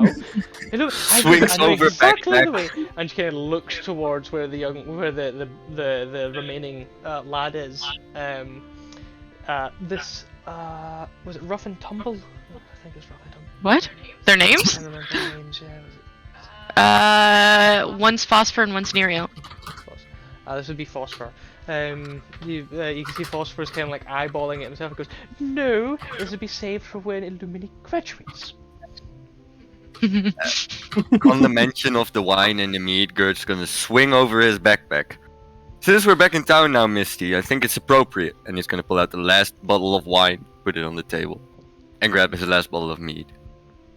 Thank you, darling. But I have some plans for later this evening. Actually, I'll inform you all later. I'm sure you'll all enjoy it. So. I must be asking all the questions. I'm sure you have many things. Why did you come here? It's been so long since I've seen you guys. Oh, you know that's not going to fly. What is the actual reason, darling? You know you want to come round to see me for a reason. What's the reason? Come on. Just your sweet treats. Make a deception. Nom. Oh, that might not pass. Deception 13. 13. Well, clearly, as you're sticking to the line, then have one of these. I got them in. They got the spices in from Port Rack. Very expensive, but they're very popular. And she puts out this sweet bun that looks to have like. First, it looks like raisins in it, but they're far too black to be raisins. Chocolate chips? Feel free to try one. Okay, I'll eat it. JC, how much food is on the table? There is, for lack of a better word, a smorgasbord of random pastries. It's all those odd ones that couldn't be sold off as pairs, or the one that's kind of like been smooshed, or the one that's kind of like got an unusual shape to it. All the ones that wouldn't have been to the general public because, you know, for whatever reason, but they're all being put out for you. So it's quite a selection for you. Make a Constitution saving throw, Jasmine. I knew it! Oh no! Constitution saving throw 9. Okay. You chew Zone of onto it. truth. That's got some real tang. Oh fuck! Where'd that go? Oh, okay. So I'm gonna. I thought she zone of truthed me with a sticky bun. That would be godlike. Who is Was she? that- Me? Was that dust of deliciousness on that? That would be a wisdom, actually. I think. But that's meta. Was DC, it what's the weird? Was it wisdom shit? It was just deliciousness. They get it. So for just for your own sake, the dust deliciousness grows in the in Grimber Hollow around Port Rack. It's one of the rare herbs and spices that they can create and cultivate. Cool. Pretty sure I still would have failed anyway. That was the most delicious thing I've ever eaten. These must be your best seller. Oh, they have been. Unfortunately, they go out so fast. Some people come in and just cannot stop eating them. One person ate them, was sick, and then continued eating. I had to cut them off. I thought that would only happen in taverns. But, oh well. It's your lovely cooking. The door bell jingles and you turn around and you see Illumi. Her vibrancy is evident as she is slightly out of breath as she comes charging in, slightly look down, door wide open, looking around, and then she sees you and the happy, jumpy, squealy thing that the girls are wont to do. She runs over and starts doing that, except I believe probably only her half is doing the happy, jumpy, squealy thing as you're sitting in a chair. How have you been? Oh, it's been amazing. The amount of things that have happened around here since you left. Oh god, where do we even start? And she drags you off for a private conversation. Okay. Bye, May. See you in I'll a be bit. back soon. You need all these cupcakes. So you're as you two are very well engaged by by Zephyr Lumi. Her ability to converse is erring on the side of nobility. You know, very very good at keeping the conversation going, if a little bit hyper and sugar rushy. Nope, who joined? Hello? Eva. Ah, Kiva! Take a guess. I didn't recognize Better the... late than never, right? Oh my god, everyone's on screen today. I didn't recognize the token. Get yourself ready. Currently the rest of the party, aside from May, is sitting in a bakery enjoying some sweet buns. May, you were dragged off with Illumi into a... dragged upstairs to her bedroom. Okie dokie. And Oh you're my. sat down on the edge of the bed, you're shoved into one of the chairs. So, tell me, did you find out what you were looking for? I heard about, there was the ruins that you were looking for. What did you find? What happened? I found a friend, and I'm gonna call to Aether. What the? What is it? Calm down. He's friendly. Look, and I give him a little pet. You can pet him too if you want. It just feels kind of weird.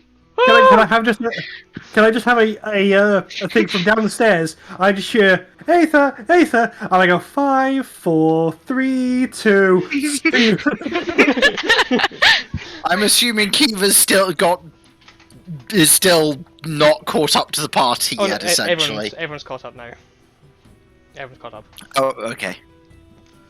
I'll just so sort of arrive into as she kind of looks at the undead baby dragon, she goes, is it? What is it? What is it?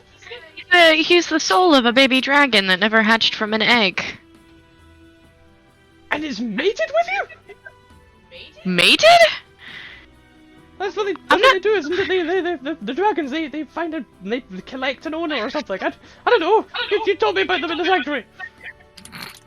Elamine, I'm a human, and that is a baby dragon. I'm not mating with a baby dragon.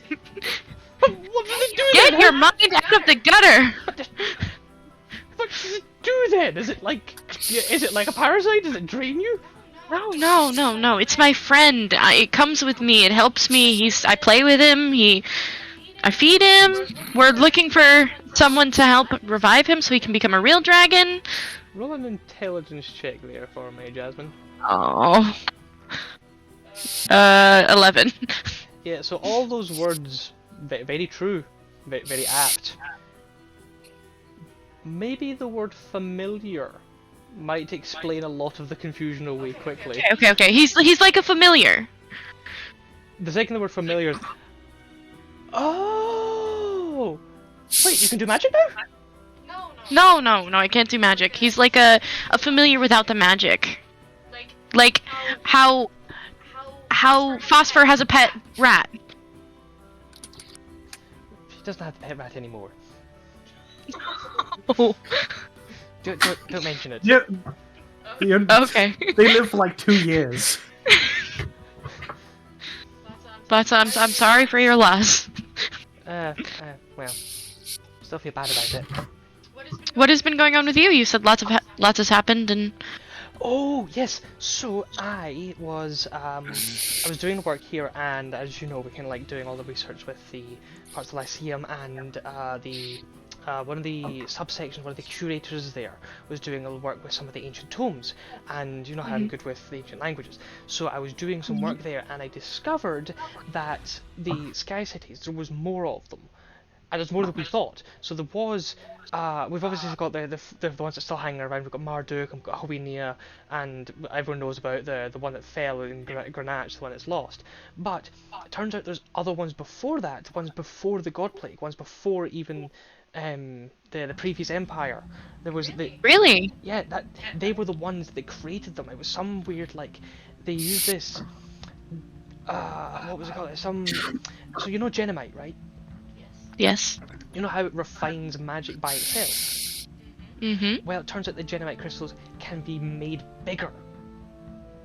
I don't really understand how it's some magic-y things like transmutation or something like that, but you can fuse them to make them bigger, and that process of refining magic can power spells much bigger. So that's how the Sky Cities work. It's levitation. It's just basically a massive levitation engine. Oh, I never knew that. Something about a gravitation antechamber or something like that. It was really cool. So I was invited to do some more research, and the Republic, one of the council people came down. I can't remember an old woman. Councilwoman Blue, I think was her name. She came and talked to me about doing additional research, and she said that I would have a team, and she said I would have all these things, but I needed to do some research first, and I had to do something with the Lyceum. I'm still trying to figure out exactly all the details of it, but they give me a contract with it. So if I get that done in the next year, then they're going to fund my research, and I'm going to go try and find some other ones that might be collapsed or in ruin. See if I can find any more of these Genesis engines. That's very fascinating. I bet you're super excited. Oh, you should hear my mum. I mean, when you said you were going off venturing, the stink that she threw up. Imagine when I said to her about doing it. So, that's enough of me. What happened with you? What's going on with you? Where are all those people? Well, one of them's my brother. The other three are friends that I made along the way, and the fourth is a nobleman, Calcifer Hamburg, of one of the spires. We've what? What do you mean you've gotten in with one of the nobles? What? How do you make friends?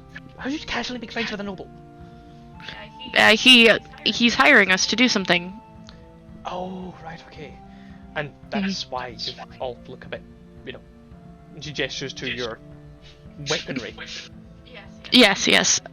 We haven't had much time to rest since arriving to the city. It seems not. So, how long are you staying? Do we have time? Are you here for a day, or are you here for a week? We're staying at least until Lupercalia. Ismark is competing in a competition, and he's asked me and Gerd to be there to support him. Wait. I got a second here. I've known you how long, and you just sprang on me that you've got another brother. You didn't know about Ismark? No! Who is he?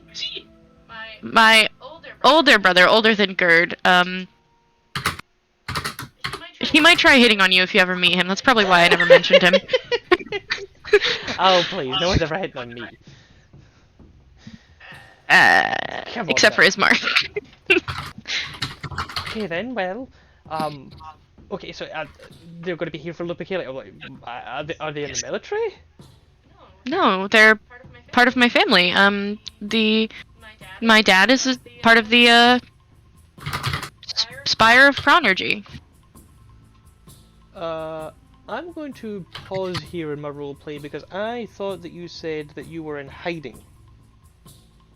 Did I? You and Gerd were sent away to be in hiding.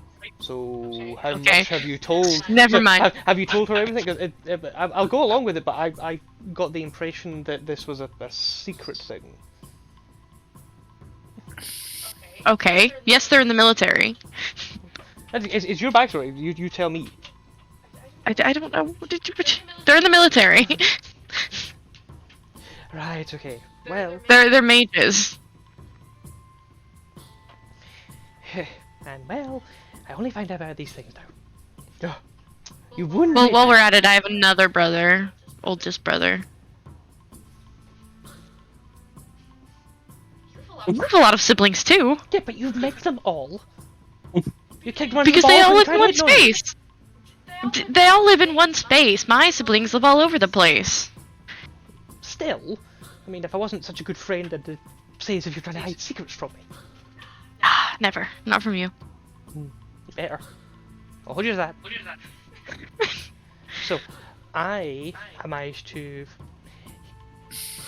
as part of my new station, as being this, great researcher, I have been invited to come and do one of the ceremonies and do a little bit of something as part of the opening for the Lyceum's Games in Lupercalia.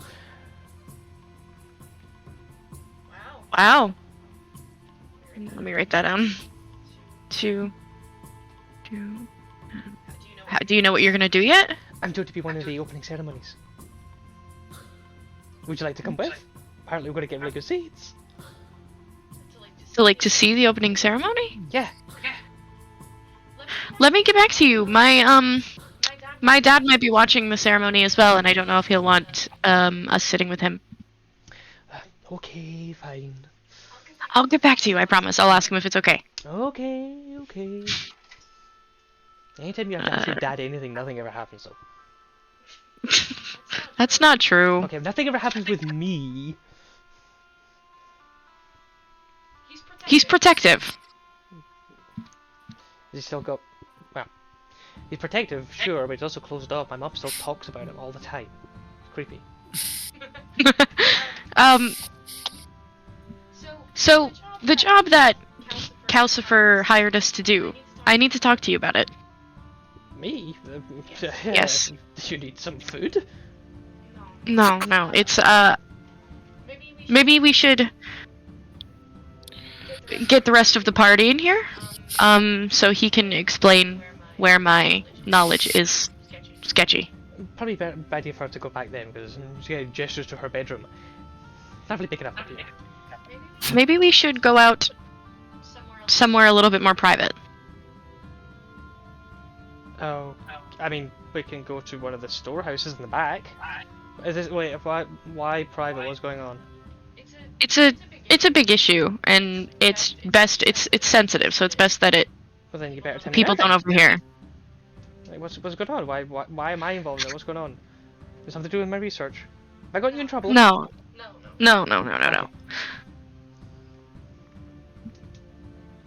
Come on, she gives you a nudge. Phil, you got something juicy, I know. You got that look in your About eye. your dad. My dad? Yes. There's been you can't tell anyone. Okay? I mean, sure, but what do you mean it's about my dad? There's been an issue in the city, and I'm not sure of all the details of the issues, where people's bodies are rising back up. But it sounds like they're not the same, that maybe there's a different soul living in them, or that there's something wrong. And someone has spotted your father risen again. Oh. And she just kind of sits back on the bed and gets a bit glassy, just doesn't really respond much beyond that. And all the energy just gone. We need help from you identifying the changes in him so that we can better know what's causing this, so that we can stop other people from coming back.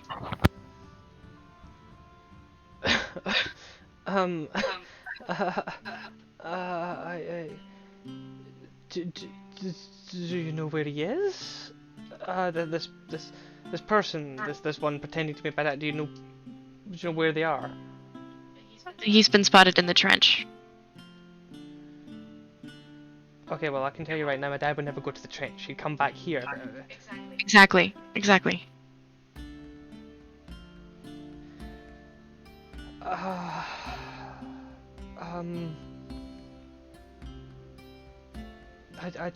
don't know what to say.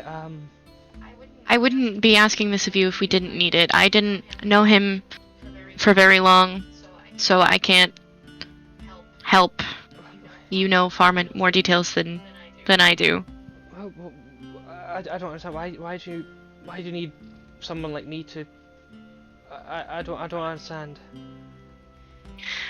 This is why we should talk to the others about it. Calcifer has more details than I do.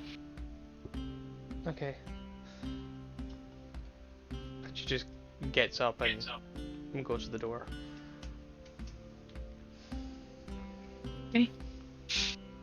The rest of you, you see Kiva, you see Illumi and May return.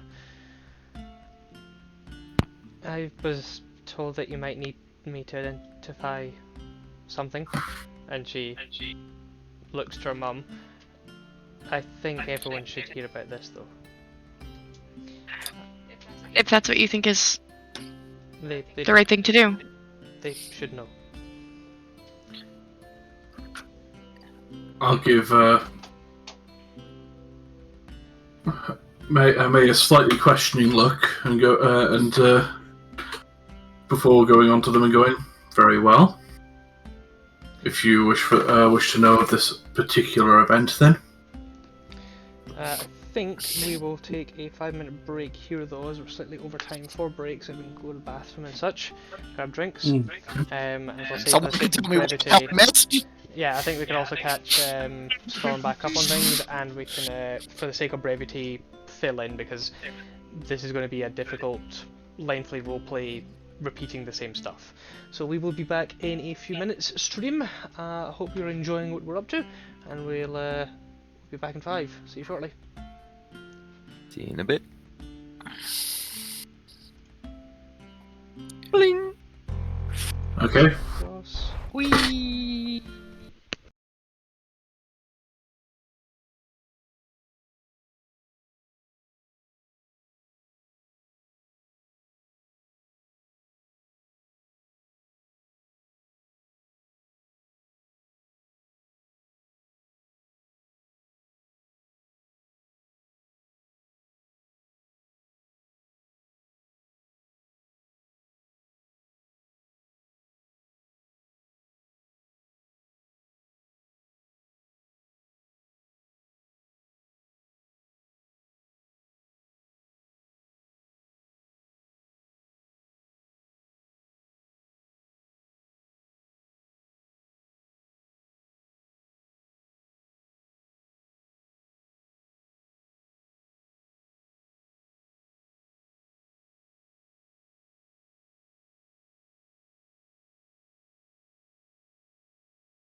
through. Oh, there we go. We flash forward a little bit for the sake of brevity. You fill the Talowick family in on what has been going on. The fact that people who were presumed dead or missing have suddenly shown back up, and their various accounts have been active, which has been very unusual considering, you know, meant to be dead. The Talowick family are taking in different ways. Zephyr is initially angry because he thinks this is some form of joke. That this isn't a funny joke, it's not the thing you should do, you should know better. Illumi gets it. She is just taking it as very serious, especially after seeing Aether. It's not something to be made light of. The boys, they're very mixed. They ask a lot of questions about, are you sure? How do you know? Could you have made this mistake? No, that can't be right. And yet at the same time, if it is right, what does this mean? Does that mean our dad can come back? Because he's been gone for so long. How do you even know what his body would look like? Listen. That's why we need your help. It was identified by an outside source to resemble your father, right? We need someone that knew them in life to confirm or deny this. That's all well and fine. I'm not disputing that. What I'm asking is, why would somebody want to bring back our dad? We don't know. That seems like an important question to ask, isn't it? We won't know We were until we hoping to figure out find out. how they're coming back. It Well, depends. we need to first establish what's going on. Right now, all we know is that people that have been presumed missing or dead for varying amounts of time, from a couple of months to multiple years, have been sighted roaming about the city in places where they never would have gone normally. So, either there's a lot of things that could be. That could be doppelgangers trying to steal people's identities to gain access to money. That could be someone resurrecting and repairing their corpses. It's been 8 years. There would be some amount of decay after that amount of time for your father in particular. Ida, darling, you're talking to the families of the deceased? Oh, right. Sorry. I'm sorry. You get the the idea. youngest daughter, you can see she goes a little bit pale, as if not considering that. And Zeph says, "Everyone, let me talk to them, and I'll come and find you when we're finished." And you can see there's going to be a lot of resistance. And no, please. Illumi nods and takes her younger siblings. We'll be when you need us, and that just leaves you with Zeph.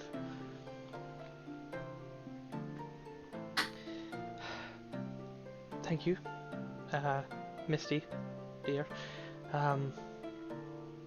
She starts rolling a bun over in her hands and just keeps rolling it as if it's a nervous habit. Oh, who did we lose? Kiva. Oh, Okay. there they are. Just keeps rolling it in her hands.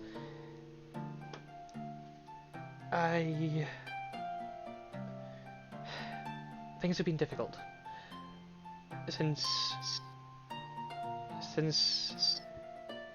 he passed. Things have not been the same. But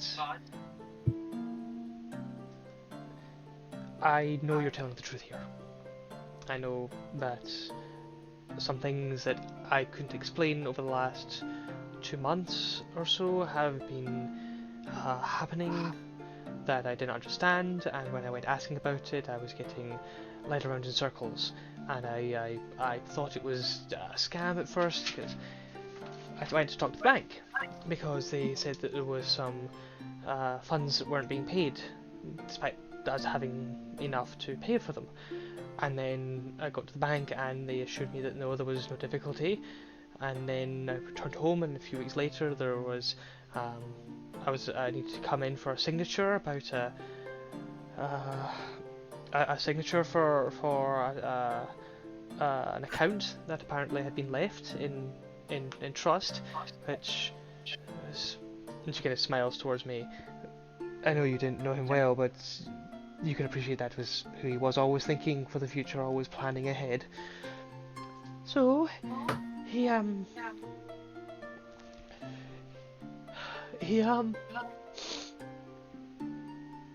apparently he had set aside some money for us to arrive sometime into the future for when the kids were to come of age, and with Illumi now being time, I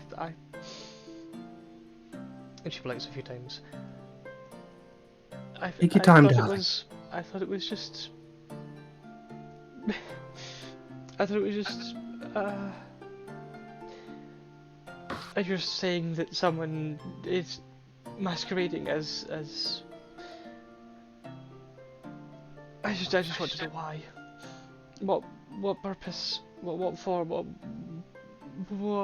would they gain from bringing someone back that's been gone for so long? What possible uses could that be for?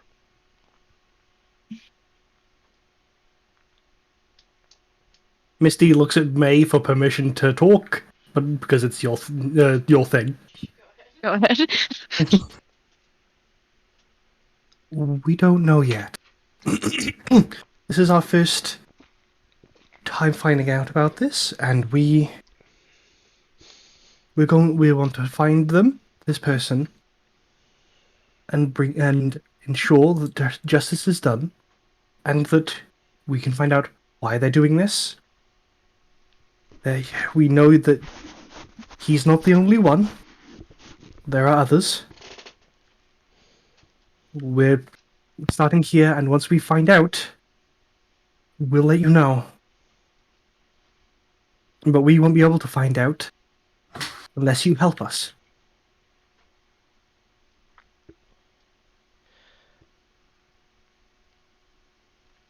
She just swallows a few times, the tear tracks, leaving smudges on her cheeks.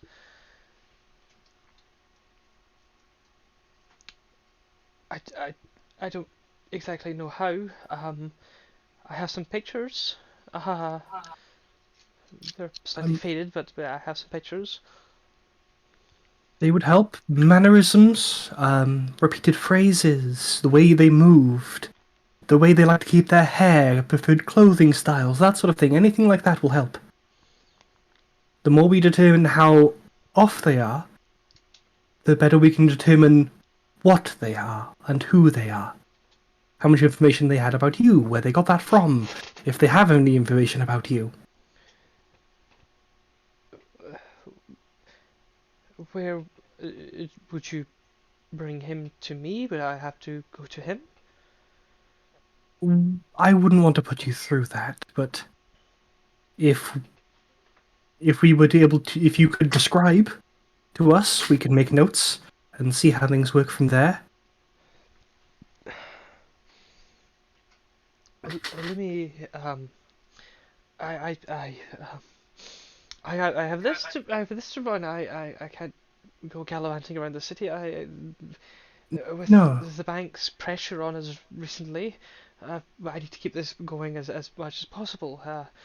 Even with. I would like to lean in and take her hand Mhm. and just be like, "It's okay. We don't need you to come with us." So again, if you could just give us a description of various things, you knew your husband better than anyone else. And as I take my hands away, there's 10 gold in her hand. She doesn't really know how to act in this moment, so she kind of looks down at it, and you can see that Missy's left something in her hand. I'd say that probably Kiva and May notice the coins and the glint in her eye, the colour. Well, oh, We're having some real difficulty with Kiva, aren't we? Kiva's internet. Kiva's Yeah, internet. they're having a Or problem the with it. Discord specifically. Yeah. Yeah. Does somebody mind redoing the music there for me, please? Just copy pasting the last one in, just to that, just repeat it. Cool. On now. Well, There we go. Mortimer, he as he was what you would call an obsidian genasi. His parentage was from the Sky Cities. So he had a very coarse skin to him. He always joked that he'd make a better blacksmith, but he did have a soft spot for baking. And she gives a physical description. She goes and collects a couple of small portraits that she has, and reveals them to you. May you recognise this to be Mortimer quite distinctly. Deep, almost chocolatey brown eyes, but they have almost veins to them. They're kind of like these much lighter veins throughout. Hair was always this shaggy, unkempt mess. Never really cared much for his appearance. It was his work. Large hands, quite narrow of shoulder, but very distinctly larger hands. I think the only other really defining things, she would start talking about clothes that he would wear and the things that he would try and eat and things of that nature. Misty, I think you would realise that this isn't going to be the most useful in tracking a person. These erroneous factors are too circumstantial. So I think May or Missy would need to lead the questions to something more identifying, because she's not got the wherewithal to give those sorts of points here. Would he ever have gone to the trench for anything? Did he have any business there? Any acquaintances there? No, dearie. He didn't have any business in that sort of thing. I suppose some of his items might have ended up in the hands of those people. Might have been brought to the watch at one point or another to identify some of his craftsmanship, but it's not his fault if his crafts ended up in the places where they shouldn't have been. Did he have any particular favourite hangouts, locations he frequented? A particular tavern, perhaps? Yes, the tavern near the sanctuary. That was his. You know it, May. Was it the Draconian's Breath or something along those lines? It was. I think it was. It's one of his places that he liked to be there. He was had a fascination with the dragons, and one thing led to the other. But no, that's the only place that he would frequent. He was fond of the races in the arena. He liked them from time to time. Made a bit of a family excursion, but with our money being so tight, that doesn't seem to stand out. Did he have any distinct changes towards the end of his life? Any? His illness took a lot of his strength away, and he gave up his practice, sold that for the money while it still was worth something. And she pauses as if trying to steel herself for it, and in a very much detached way. As his mobility with his hands and his voice disappeared, he became very fond of landscaping, of just watching the world. I think he wanted to see as much of it before his time.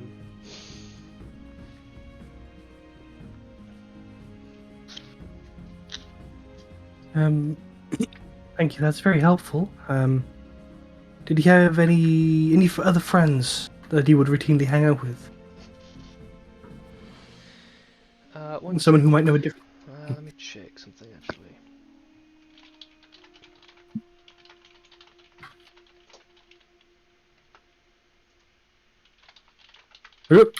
From from what she said, Go ahead, Luke. From what she said, he was ill with a sickness. With my background in medicine, would I be able to identify someone who had previously had those symptoms? Yes. You can actually. Both anyone who wishes can roll a medicine. I will take part in that. I just need to make sure I've got expertise on Can I it. use DM Inspiration to re-roll that one that I just rolled? Okay then. You know, when I try to bandage my wound, it kind of ends up falling apart, so I'm not even gonna try. JC, on that note, 1 second there, Mask. I can wait. What did you get, Luke? Me? I was just trying to work out how to turn expertise on the character sheet for my thing, but I'll just roll it and... I'll do it for you in like 2 seconds. Hold Thanks. on. Mask, the roll 20 hero of the group. Mm. It's already on. Great, thank you. The hero cape flies again. 25. And so that's Calcifer and me. 19. Me, you have a little bit of a lower DC, so you're both actually getting the same amount here. His condition is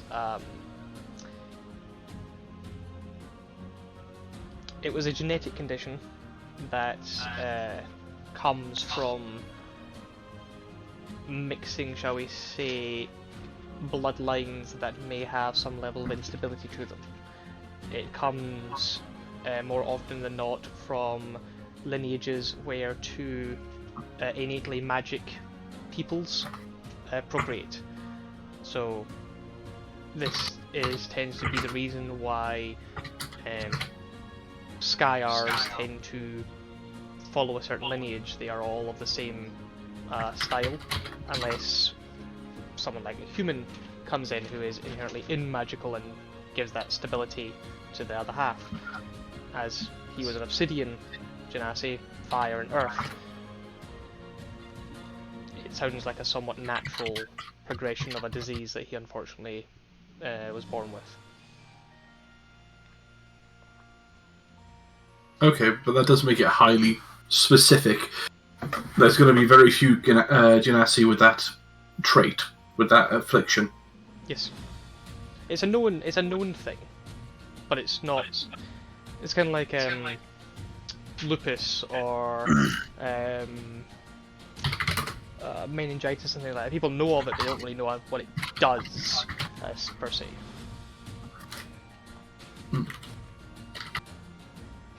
Just noticed a happy clap in the camera there. Have you had an idea? No. My camera was being off as I was trying to fix it. Ah, okay.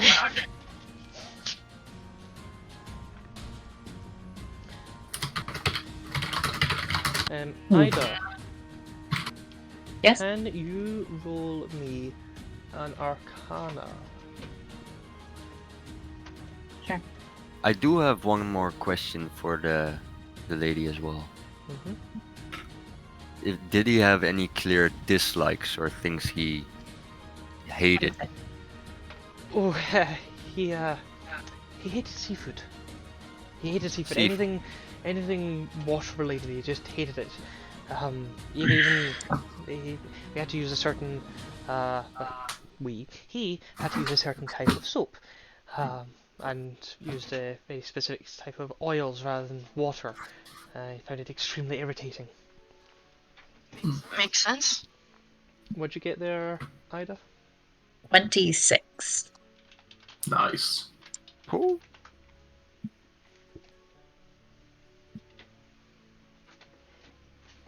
Welcome back. Sorry, my internet went here, then my computer went here, then my internet went here, then my computer went here again. Okay. Well, you're here now. Well, you're here now. So, I will throw an axe at you, JC, the next time you're in the United Kingdom. joke's on you. No, it doesn't. If you're not The axe is on you, people are immune JC. to axe. Oh wow. It's You can't get hit by what you can't see coming. That's how quantum apparently that's how quantum physics works. Well, you Isn't know, that how children work? If I can't see it, it doesn't exist.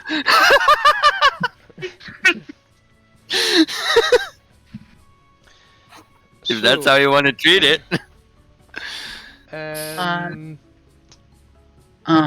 Was there any? So as to that question, either rolled that, Misty rolled that. I believe Misty, you had something you wish to say. Ida, feel free to cut in. Yeah. Hey. Does Mom and Dad- she? Am I getting any? She's been tampered with magically vibes, or something like that. It's more along the lines of, let me think of it this way. You have been to crime scenes. You're looking around and just, there's a detail here. A detail that is small, but it's relevant. What that detail is, you don't know, but that sixth sense at the back of your mind telling you that there's something here is going off. And then that was when she was saying about what?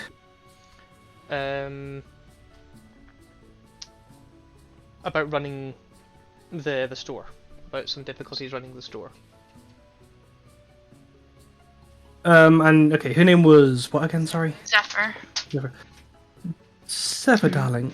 You said you were having trouble running the store. Why was that exactly? Oh, just with everything being so busy, and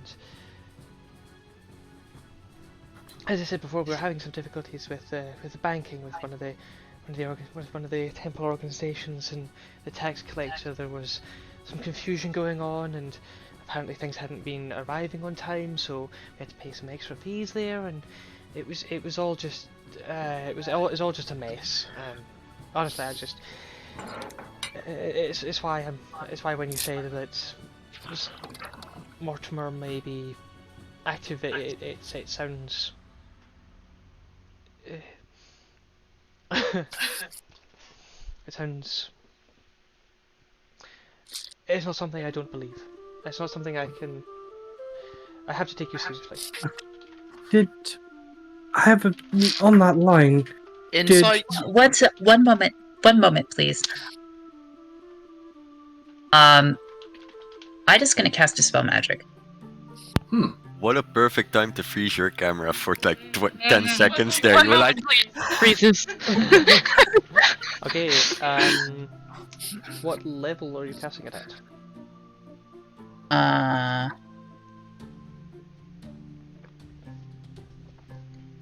She's going to do it the maximum she can. That's fifth. Fifth level. That's Do fifth. You do not need to roll.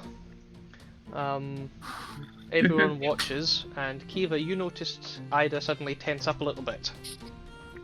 And then for you watch 1, 2, 3, and Ida takes her sword, flourishes it, and slashes at the top, just above the window. And everyone watches as the sword thunks into the wood there. You see the glasses shake a little bit. But you also notice an invisible sensor that was there. A shower of magical sparks. what Damn. the We were fuck? being watched. For how long? I would assume this entire conversation. Full. Calcifer, do you know of anyone who would be able to pull off magic like that in the city? Countless numbers. Divination is a wizardly archetype in a city about to hold a tournament of wizardly prowess. Good point. Shit. And several high-ranking members of my order, and several less high-ranking members of my order can do it. And honestly, it could have just been someone from my family being nosy. Was it? I mean, how would I know? Well, we would like to know. But I say, Both of them.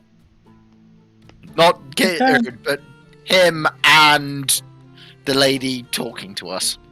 Regardless, You want to insight them, sorry? I'm inciting both of them. Okay, you don't need to roll. Calcifer is being completely frank here. Everything you said is absolutely true. and the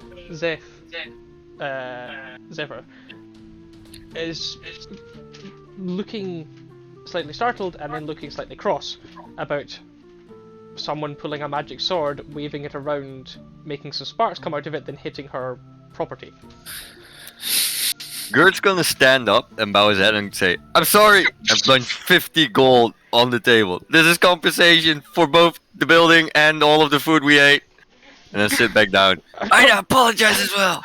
Sorry, I'd say the rest of you understand what this means. She, common person NPC, doesn't. Someone was magically spying on us. And to stop them, you had to hit the wall? Well, Yes. you needed It's to our destroy the turn. magical construct. I had to hit the thing that was invisible. It was sitting on the wall. Oh, and very quickly they kind of goes to as the shoulders relax and well, thank you, Dee Dee. That's very kind of you. Have you had any strange customers at all lately? Oh, finding strange customers. We've had everybody come in as of late. We got ever since we got the pastries in, and the ones from Portrack specifically. This new powder that we're putting over. It's been Maybe they were suspiciously dressed. Maybe they asked a lot of questions. Maybe they claimed to know your husband. Can someone roll a d20 for me? Yeah. While 12. that's happening, Ida's going to cast Detect Magic using a spell slot to make sure there's nothing else around us. Okay.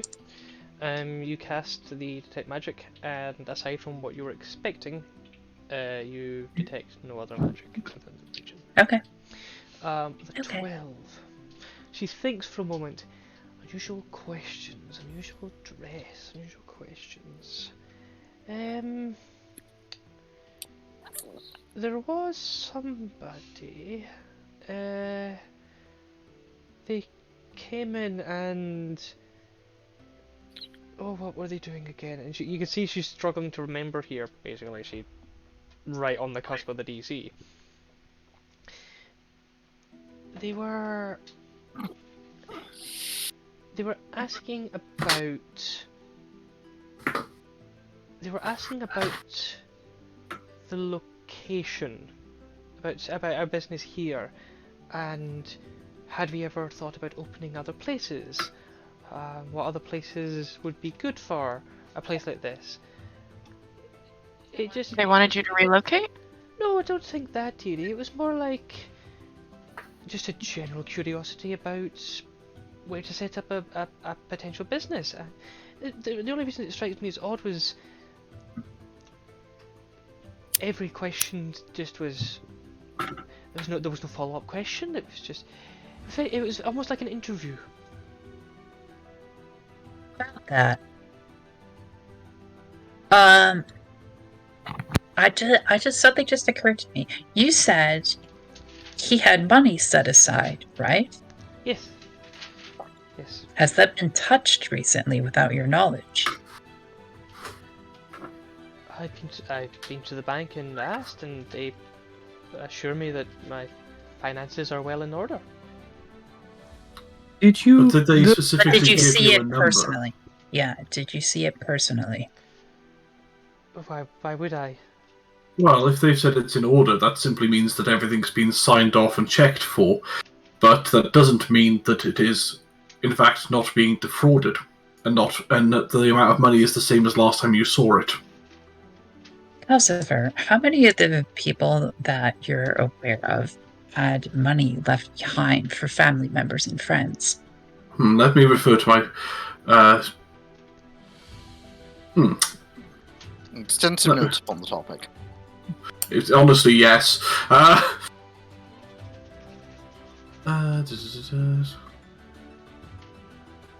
Because they could have been asking you those questions to see if you had the money to even set up a second location, and if you did, where you would go. Which would indicate that possibly you had more than your business would let on, because your late husband had left something behind for you. You I see don't know anything that to... the thought had never occurred to a very trusting woman and suddenly those thoughts are, oh, yes, she just doesn't really know. Do you think I should do? Is this something I should go and see now? I think it would be in your best interest. I'm sorry. Go on, May. I said it would be worth checking. Mm-hmm. Also, I do something we might be able to help you with, actually. As if it's tied to our investigation, we might be able to pull our own weight in to make sure you're given a fair cop. Very well. I will go and speak to the bank. I need to wait until the evening when everything's closed. I will go with this as soon as possible. Yes, that would be great. I will go and speak with the bank immediately. Yes, I will do this.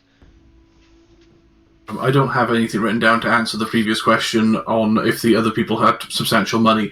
I presume that at least since the other ones were business, some of them were business owners and the councilwoman and so on, I presume they were all fairly well to do. Is that about right? You're right there. You also the activity in their accounts was what initially tripped you on to, hang on a second, what's going on here? Yeah. So there we go. So yes, all of them have had significant sums of money saved, which have been... There's your commonality. Mm-hmm. Money is useful. Well, if they are replacing people of financial worth and centres of community, it would be a good move for anyone. Hold on there. We're not talking a councilwoman's ransom here. We're talking only a few hundred gold. We're not talking something that could make a fortune. What? That's I'm true. a baker, for goodness sake. I don't have a lot of money I know. running through. Yeah, but if Yeah. there are 11 of them, lots of small bits make a big one. But one of them was a councilwoman, so that Yeah. kind of shoots that theory. And But I'm sorry for someone who's upsetting been you. dead for 10 years now. I just gonna take her hands in a moment. I am very sorry that my inquiries are upsetting you. Oh, don't worry, dearie. It's quite alright. It's just more of a case of it just doesn't seem to make. Why? Why would yeah. somebody want to do that? So, hang on. I'm- So, Maybe Hold on. this might be Hold on. good. Sorry. so these people, not all of them, but most of them I've noticed are artisans, are business owners, right? We had a blacksmith, we had a sculptor and an artist, we had the mage, we had the councilwoman. What if this isn't necessarily about money, but the properties that you own or putting you out of business? You had someone come in and ask you, where would you open a bakery, another bakery if you wanted to? What if they wanted from you to know the best location to put a new bakery so that they could compete with you? Or what if this is just about driving these people out of business and taking their properties away? Seems like small fish, considering how we think they might be doing our current theories on how the duplicates are created. These all seem to be infrastructure positions, though. Food, production, governance. That's a good point. Collapse them all and you got nothing left. Well, yeah, but that's assuming one person has the capacity. Okay, we should probably, she's just gonna think. So, what we need from you, ma'am, is, well, if we find your late husband's doppelganger, that you can, answer within a shadow of a doubt, without a shadow of a doubt, that this is not your husband. if there's an appearance discrepancy, that would be important. If there's any kind of personality we already know is existing, but it would help us identify what exactly we're dealing with, which may help us narrow down the motive as well. Would one of your children care to accompany us for this, or would you rather us, if we encounter this person, to, bring them here? I think perhaps a neutral territory, if we brought them anywhere, they could, we could bring them to my estate perhaps, and you could meet us there. That would be better than bringing them to your estate directly. Yes. I think Illume is smart enough. She can handle herself in just a going and meeting. I don't want her going anywhere near the trench. I'll make that clear. We're not to be messed up in anything like that. The trench is going into the coral. That's if that's where they are, that's fine. But the trench and it's in everywhere around it. No, I don't want my not to be allowed. I'm sorry. Okay. You have my word. We will not force her to go anywhere near the trench. We should be fine in the quarrel anyway. Tap's tabard. Well, you can see that she doesn't look convinced, but she doesn't say anything. Well, one of the orders, Can I just stand up and say, ma'am, as a knight of Tempest, I swear that I will keep your daughter safe on any circumstance in this endeavor. Thank you, Dee Dee. That's very kind of you to say. I don't think that we should continue the conversations here. If somebody has been watching us, then I don't think sticking around would be a great idea. You have I concur. people to go and see, and I have to finish cleaning up and run to the bank. Yep. Is there someone you could stay with temporarily? I think it should be fine. I mean, we don't know who was spying on us. I don't think that you should be going to the bank alone either. We don't know who these people that are doing this are, and they could be with the bank, they could be around, they could be watching you, and I think that if we had to go and investigate, that it might cause some problems. Why don't one of us accompany Michael? You can pick, actually. Unless someone wants to volunteer. JC? Yes. Could I use the same method of investigating the accounts because, as I did before with the other people, with irregularities in their accounts?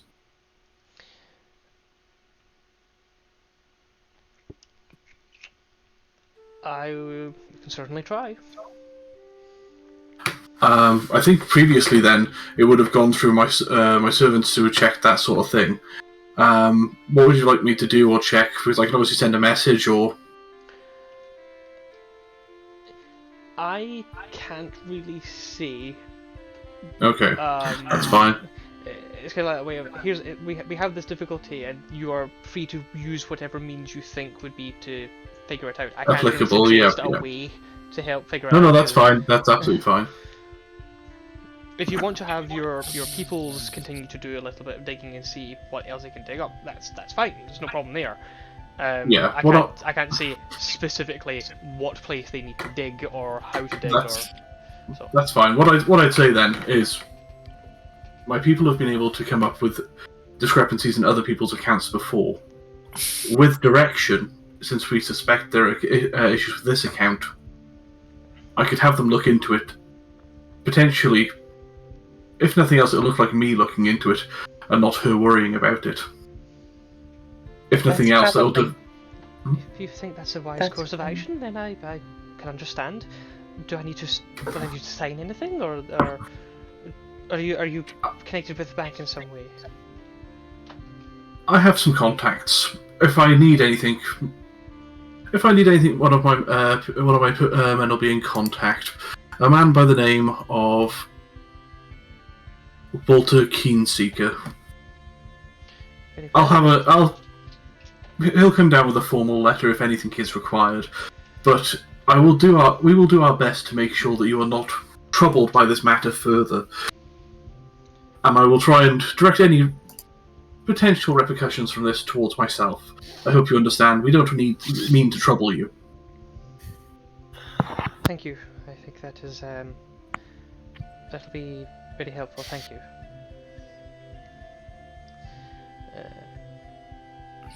She calls for Illumi, and Illumi comes in and exchanges a few quiet words with May. May, to you specifically. Whatever's happened in all of this,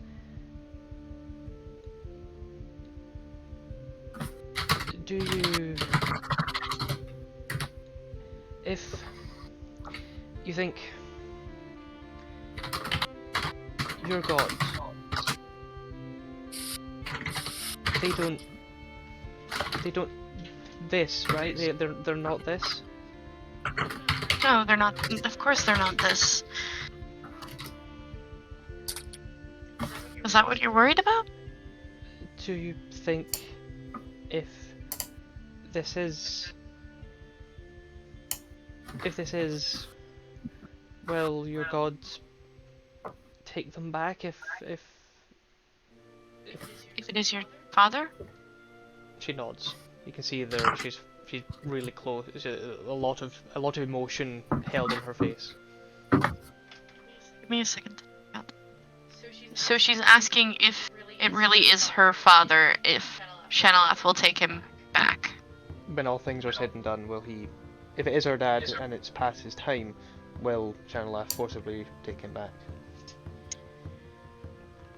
I put my hands on her shoulders, and I look at her, and I say, we know that it's not your dad, so you don't have to worry about that. But what if it is?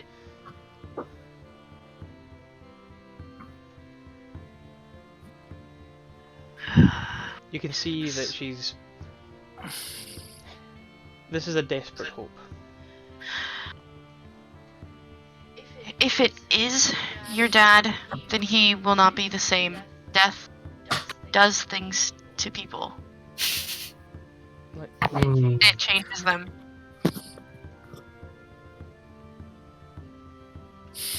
Roll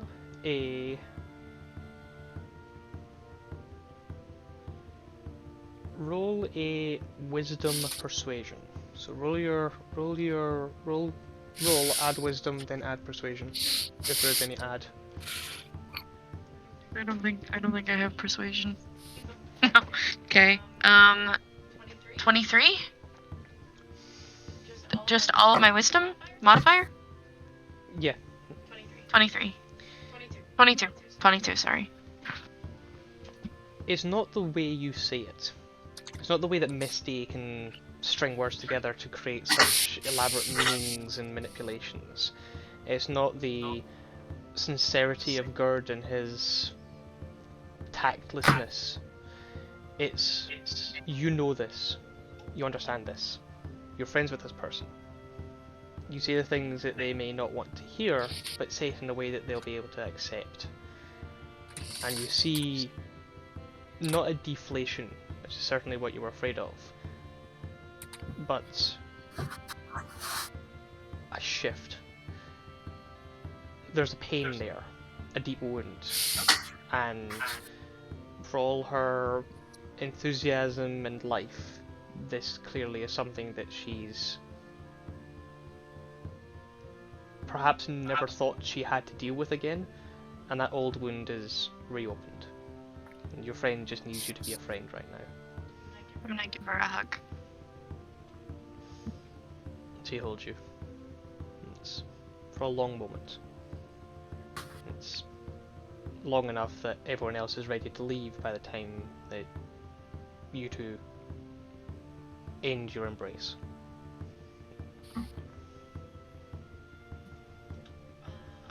On the bright side, we get to go on an adventure together. She kind of gives a wobbly smile. We did always want to do that, didn't we? I just didn't think it would be in our own city. And she wipes her eyes.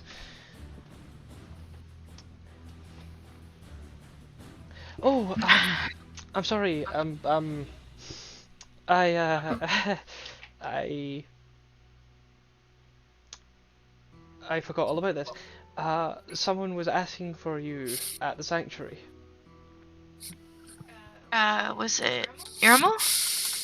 No, I didn't recognize them. They didn't like making eye contact. My brother Claudius. Yeah, they arrived today, and they were asking about, and you know, she kind of gives a weak smile.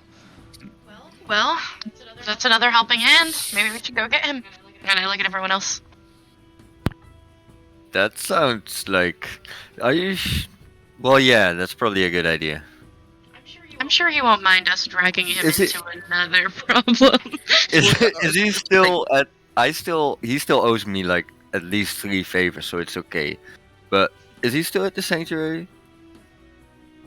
You've only been it- here for maybe an hour. Go ahead, Kiva. So, I mean, he's probably still in your home city. No, he used teleportation.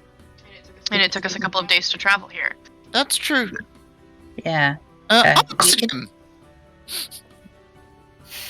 You're gonna message him? Yep, it's just literally, hey, it's Kiva. Where the fuck are you? In return, you hear in Claudius's words, "It is good to hear from you, Kiva. I am at the Dragon Sanctuary. I was hoping to meet everyone before the day's end. I will be He's at the returning. Dragon Sanctuary. I will be he's hoping to returning meet- to Reading tonight. He's returning to Reading tonight, so we should go. Okay.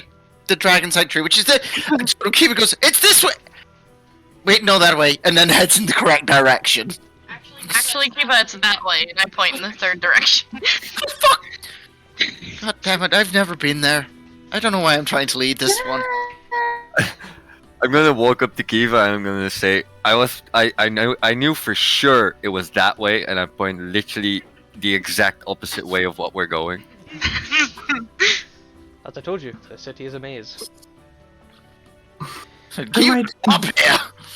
I might make a quick detour, ladies and gentlemen, as we make our way there. I won't be but 10 minutes. Okay. Okay. I'll see you there then. That's pretty fast for you. I was gonna say, normally it's. Like, whatever are you implying? Usually when you go on your little errands, it takes a little bit longer. What little errands are these? I don't know. Business, And dude. she- Don't worry your she pretty just- little head. Inside. many I'm gonna names, inside that. I'm gonna inside Ida. I don't know. They have many names, Gerd. Eva I just. rolled a 13, so it's 12.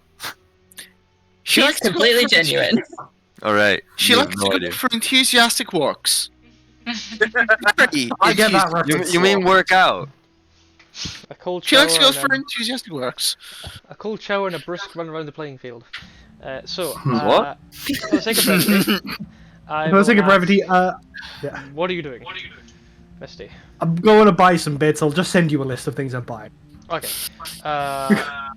Do we have the money for more diamonds? Can we get more diamonds? We do have If you make a list for me, That I was can loud. have. If you need diamonds or such, I can acquire them for you. Please send a list to my merchant, Fira, at my estate. While Misty is getting bits and bobs, I'm gonna restock my wine and mead with at least a few bottles each of not Okay. the most expensive stuff, but okay quality. For the sake Any- of brevity, because I don't want to keep splitting the party too much. If there's Yeah. nothing particularly role-playingly important, then by all means, is there anything of like? Let me have a quick read of this from Misty, and I'll see if there's anything really of note here that needs. If you guys need to, I've got a noble background feature. I've got a merchant, a coachman, and a batman. So if you want to go shopping, just ask me, and I'll get my merchant to do it for you. What's the background Basically, I feature? need diamonds that are appropriate for. I would like a second diamond for the Revivify, media right? Yeah. for Revivify, and a 500 GP one for oh shit, Revivify didn't take. Right, You're gonna have to pay for. You can pay for it. take a little bit longer. Revivify is basically Already paddle. paid for it. Yeah, I got you. You still gonna have to pay for it. Calcifer's not going to pay for it for you, but if you just send him a list to his merchant, and in this instance JC, I guess, of what you want. Do we have 800 gold for that?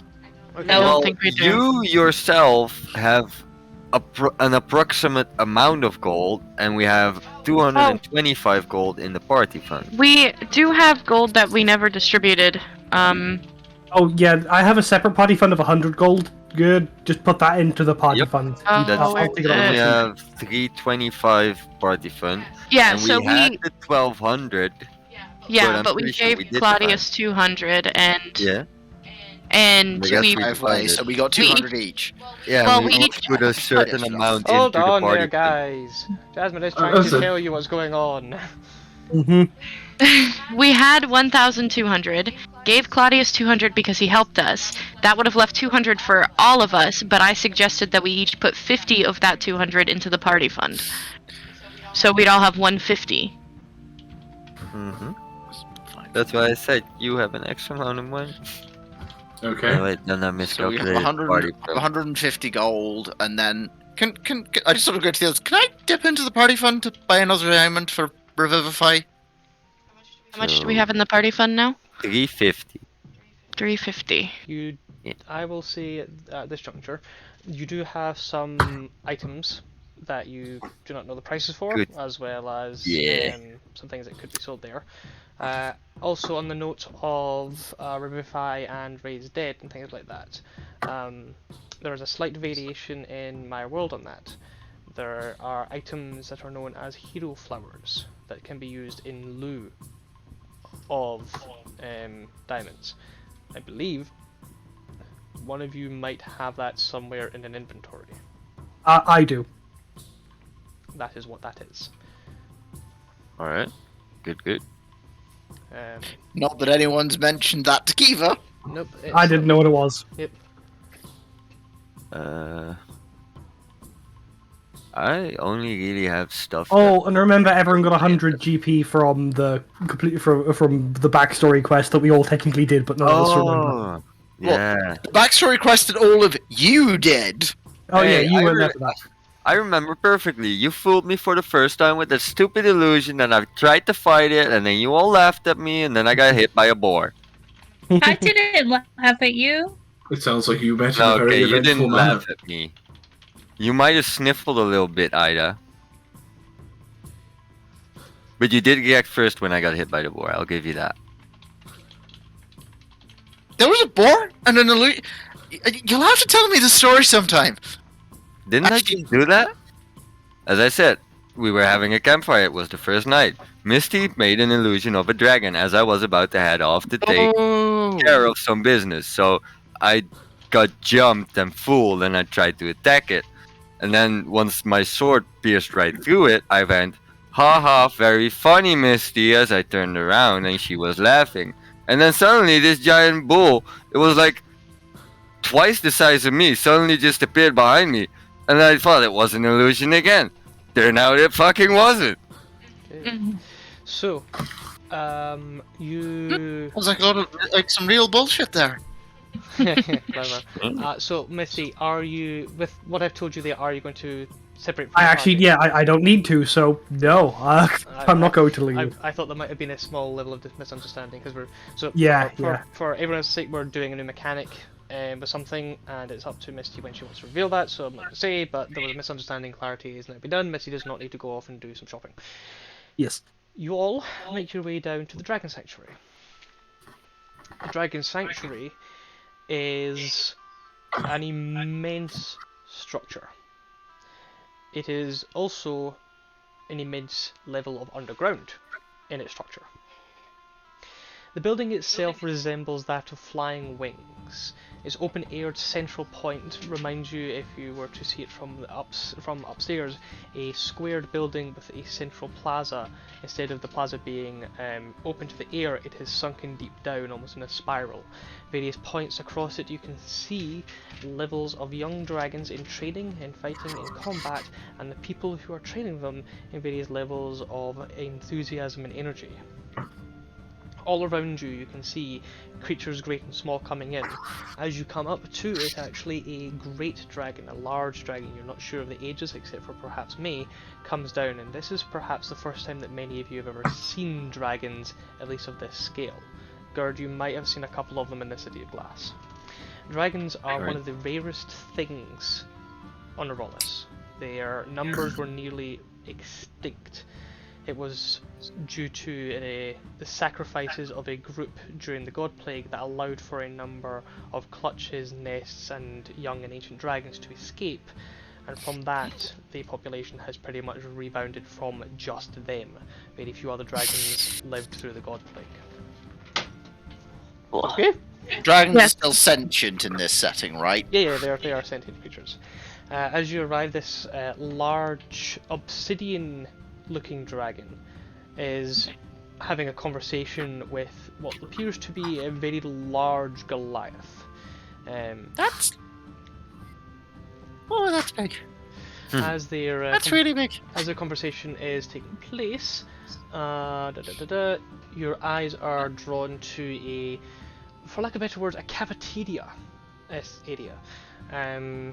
It is a very hot room, very warm, with vented steam blowing through it. This is one of the somewhat touristy aspects of the sanctuary, similar to, like, if you will, of a zoo. The nursery of a couple of the nursery's eggs have been brought up and have been set. You can see them being tended to by their caretakers, while you can get yourself a drink of very draconic concoction.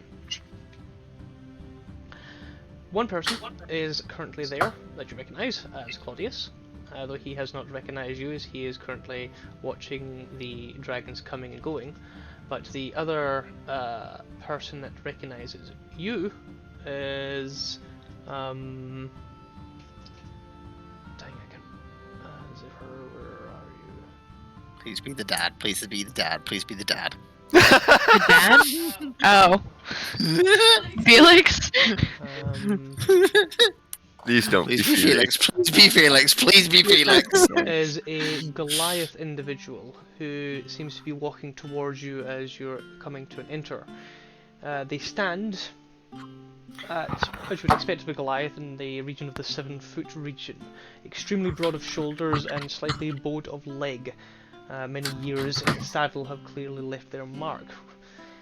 Their body, lacking tattoos, makes up for that by intricate scars.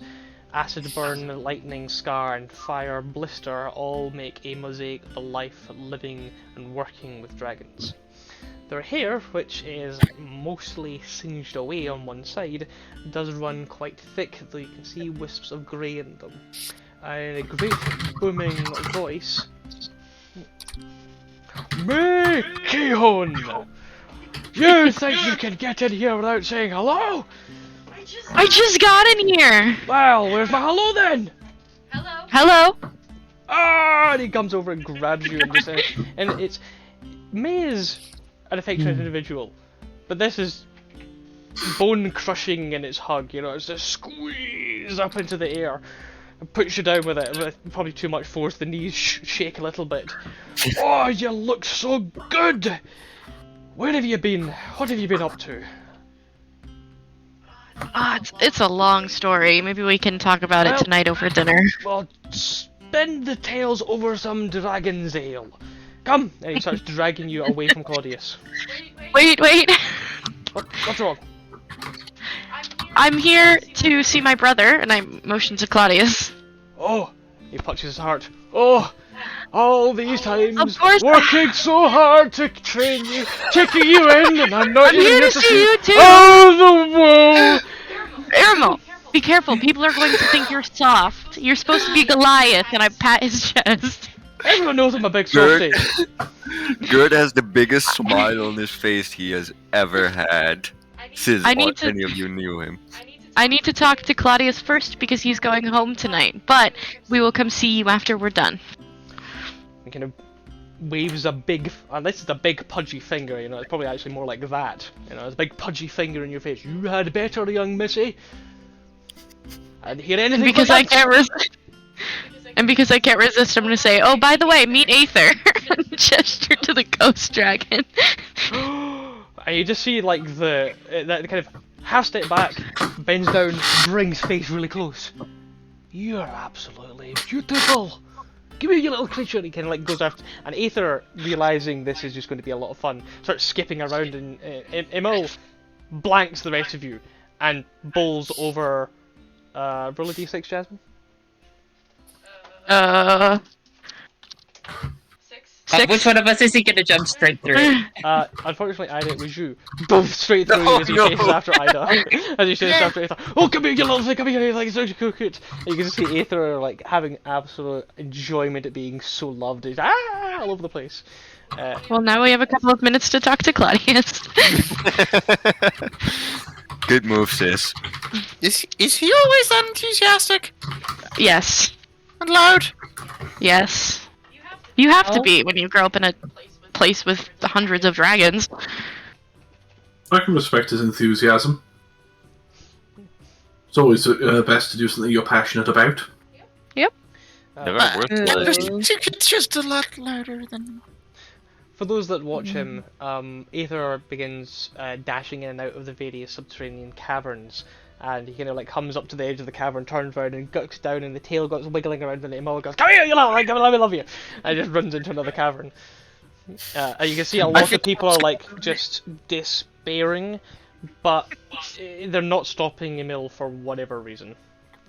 There's probably a lot of dragons just going, is that a ghost dragon? You know what? We'll deal with that later.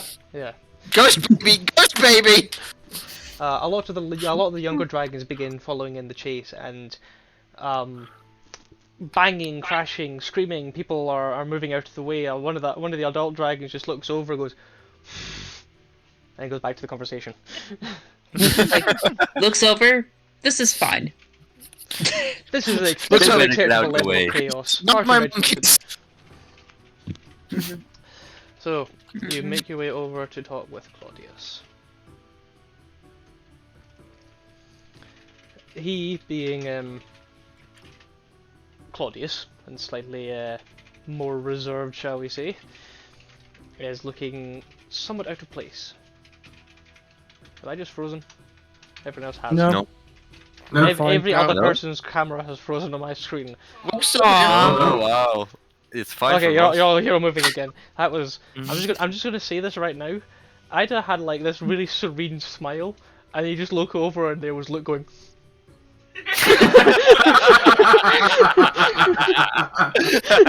The fact that they're next to one another on my screen, and I just looking that way like, and he just got this face of. Oh great, I gorillaed out, did I? To look. Is that way? Oh god. Yeah. I've never been photogenic. So yes, Claudius being Claudius is doing his usual thing of not quite making eye contact, with everyone looking kind of off to the distant floor rather than making eye contact. As you approach, he rises from his chair and gives his usual kind of unusual bow. I did just wait. It is. I see you made it to the sanctuary, alright? I did not quite expect it to be this rambunctious. What did you It is, expect when I said dragon sanctuary? I mean, dragons, right? I did not expect it to be an open air thing. I had heard that dragons were Ah. to be more secretive and lived in smaller dwellings within caves or burrows or lakes of lava.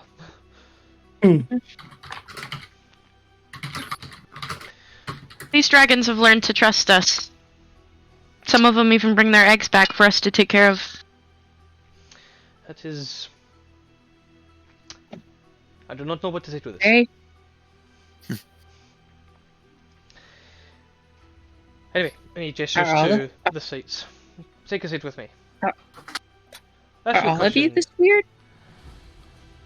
What?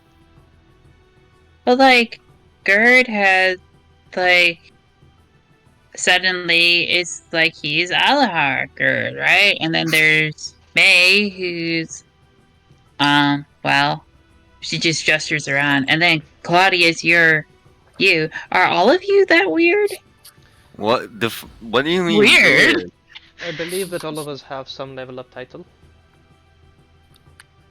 Our family is accomplished, I guess. Somewhat. I see the Odyssey's coming I out here. mean, aren't you guys just as weird though? Ida and Misty and You think that Kiva. we're Wait, weird? Misty- Yeah, then what about Misty- Kiva? Misty and Kiva are weird, yeah. Well, yours just is weird. You do all this weird. Pharmacist, and my dad's a bookbinder. Really? What are the fucking... I'm the weird one. We've got Necromancer the Noble over here. I think you should be aware It's not that whereas that is a family tradition and holding, I am actually a doctor. On this slightly unusual note, I have news that might interest you. Yes. By all Yes. means, Claudius, please don't allow our tomfoolery to stop you. Oh, you'd be just Us as if you involved as didn't everyone else. like Shut up. it. I have both good and bad tidings. A number of Okay. the people did not survive. That wasn't unexpected. There was some casualties. We attempted what we could for them, but there were people who were missing too much of themselves to recover. And Reading is not a place that can provide such things.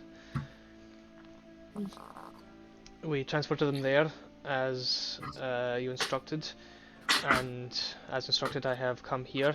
You can still see that Claudius looks a bit tired. Even with a couple of days rest, he still looks a little bit lethargic. I have arrived here and was hoping that since our departure in the intervening days, that you had come to some level of understanding.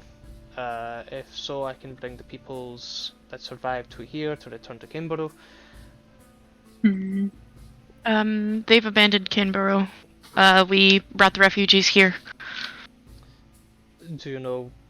I'm presuming that you set them up with lodging and in place. I'm presuming that we did as well. Do you not know? We didn't discuss that part. We I didn't. see. We probably did. We probably dragged them to... Kiva probably took the refugees to the temple. Verlaine arranged for most of it. Okay. Okay. I would say we have Verlaine and she's part of the Temple of Tempest, which is also here. Mhm. That's the point. Then There's also the refugee agency. Then I also think it would be best to reunite the peoples that have survived the travels. Yes. I will return to Reading and we will escort the peoples who require it to here as best I can. That is the slightly sadder news. On the You have good news?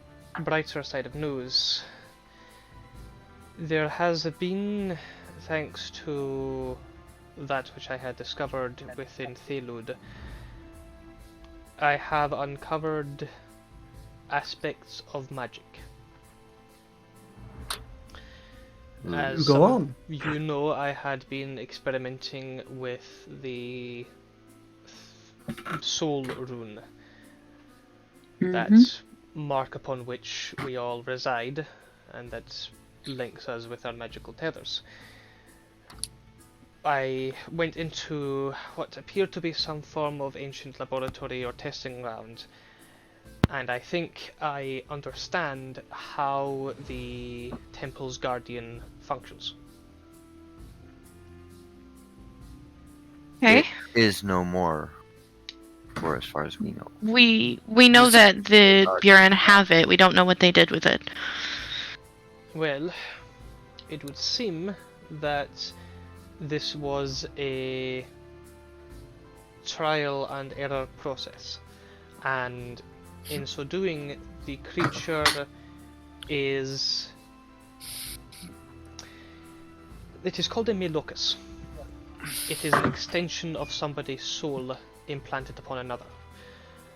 I believe that this creature's regenerative properties, as well as its resistance to magic and very other numerous things, stems from whom it was attached to. I would need to study the individual to ascertain once again more about it, as I did not have the chance, but I believe that this was attached to one of the great commanders that resided within Thelud. This could be the Great Betrayer, it could be the One Without End, it could be that which sleeps, or it could be the Crimson Rite. It then also could be many of their champions, it could be many other things. I'm not entirely sure how powerful a creature would need to be to sustain something as powerful as this, but I am erring on the side of caution in grand levels. I'm unfamiliar with these people. I'd like to. Could you point me in the direction to learn about them? It is greater historical texts. I believe the Lyceum may hold something that could give you greater understanding of this. I have not had the chance, as I've been going down this rabbit hole instead. Could I take a roll Mere at it? tangent. So again, look. Could I take a history check on it later, or when appropriate? Yeah. The other part, though, and this is where my own research seems to have come to a conclusion, and I am happy to report a success. The Energies Melocus. It is soul runecraft. The magic of grafting oneself, one's properties, one's behaviour, one's abilities, and shaping that to affect the world using the one's soul's energy, as well as being able to impart magical properties into those without it. That is Wondrous. quite something. I invite you all to look at the Energies Melocus document that I have just posted into Homebrew. Yay! There it is. There has also been Oh. a level of breakthrough with Sorceress Origin and Sorceress Magic. Previously, as many of you had seen, there is an inherent magical wellspring within Sorceress. Unlike a magician, and he gestures to Ida, you are a person who can study the weave and using runes can craft that into shapes that you then invest part of your own power into. The investiture of your power is the energies. The shaping of the weave is the Melocus. Every runecraft is Melocus. Every spell's origin is the energies. If you were to look at two different wizard spellbooks, you would notice that the formulae for the spells are different, and thus there is a trial and error of encoding and understanding them. That is because the origin point for every wizard spell is their own unique energies. Sorcerers do not have this. They are instead one with the weave. The weave is part of their bodies. They do not need an extension of themselves, but rather it is within themselves. And thus the sorceress meta-magic comes into play. The two that I have uncovered as part of the energies and part of the Melocus allows for spells that affect greater areas to be both expanded upon by using the soul's reservoir and also to be divided by using the soul's reservoir, which is the two new meta-magic options for sorcerer: expanded spell and divided spell.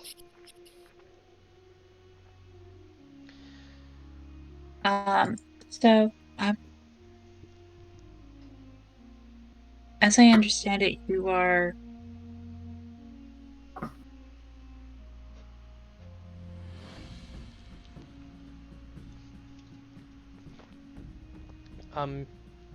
Did Ida cut out there? I didn't hear the end of that.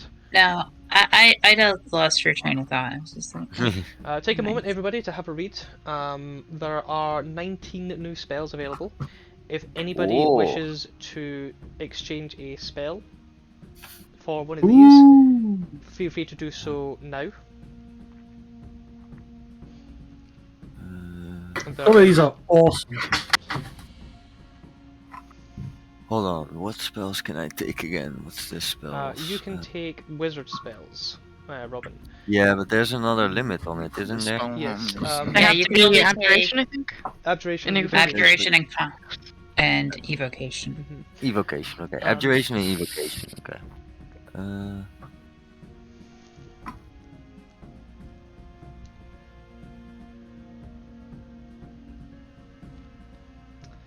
Jasmine, you are perhaps Yes. the group's fastest leader, fastest reader even. Would you like to read the names of the spells for the stream? Can I, after I'm done my Oh, yes, noodles? sure. Not a problem. Unless, well, does anyone else wish to? Oh, read that's through them? Oh, I'll happily read out the spell names. These are awesome. Okay, go ahead. Okay, then, so- Misty. Energies may locus spell list. Soul transfer. Soul transference, which is an upgraded, which is a different version of it, I think. Soul harmony. Ephemeral link. May locus circle. Soul tether. Soul barrier. Impression impact. That's a personal favorite. Not just the name, but the way the spell works is awesome. Soul transmission. May locus mark. Angenitive bond. Cyclone thrust. Crescent sweep. Cursing strike. Conjoined strike. Negative shield. Reflective bolt. Guarding grace. Proxanima protection. They're pretty cool. Glad you like them.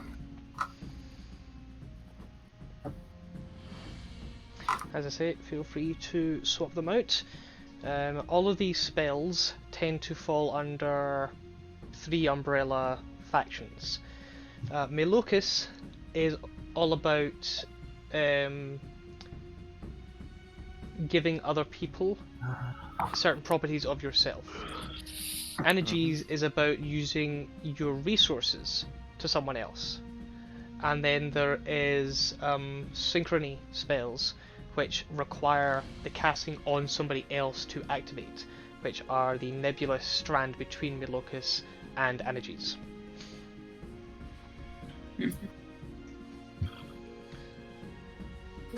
As Claudius explains, Soul Runecraft is perhaps a poor translation, because this is translating magic into common. So it doesn't really encapsulate all that it does, but the spells, by reading them all, I think you gather a better understanding of what the spells are about and what spells can do. Naturally, these are the original 19. If you these are the original 19 that come under distinctly Energies Melocus. There are other spells currently available in the Kaleidoscope that come under Energies Melocus now.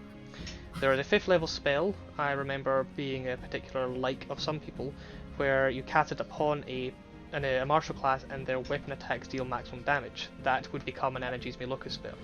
Injection of Foreign Life as a 6th level is also an Energies Melocus, as you're transferring part of your own soul into somebody else and causing a discord in their soul, thus causing the negative necrotic energy to cause damage. There are a number of other ones in there, but these are the 19 that made sense. JC, do you want any of these? Sure. Thank you for this question. Do you need any help or assistance with research at all? Sorry, you cut out there. That's it. Her voice got really quiet. Sorry. So Claudius, do you need any help or assistance with your research? It is certainly something that I will be having to go into. I am currently without a spire. Hamburg, that is a big shock to you. I don't think anyone else would know what that means.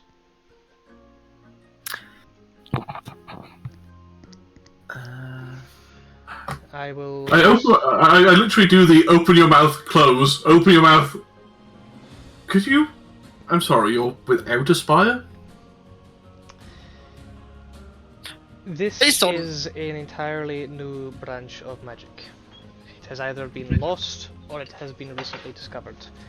As a result of this, it does not fit within any of the Spire's current formation, and thus I have lost my connection to the evocation and the chronergy Spire. I am going to be attempting over the next rest of my life for the establishment of a new spire. It may one day become a subsection entwined with necromancy, as it is perhaps the closest thing that ties it is involving the soul. I do not know. But I think it's certainly of interest to members of the tower. I certainly pass on your interest to work with us. thank you. I will be petitioning and will be using as much influence as I can gain for the establishment of this, but I fear this is not going to be an easy task. No worthy task is. Ever since the God Plague and the negativity, and he kind of looks around, of necromancy, spells of this nature have been outlawed. Experimentation with the soul as a power source have been in outlaw since the God Plague.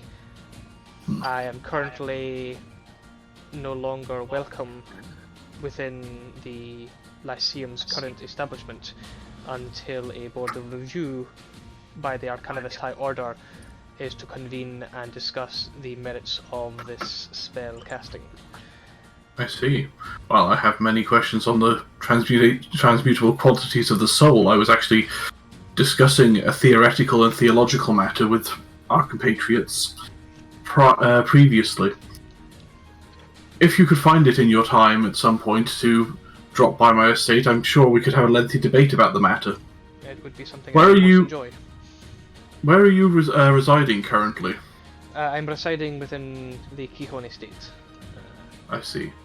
I understand by everyone here that everyone is aware of the relations between myself, Gerd, and May.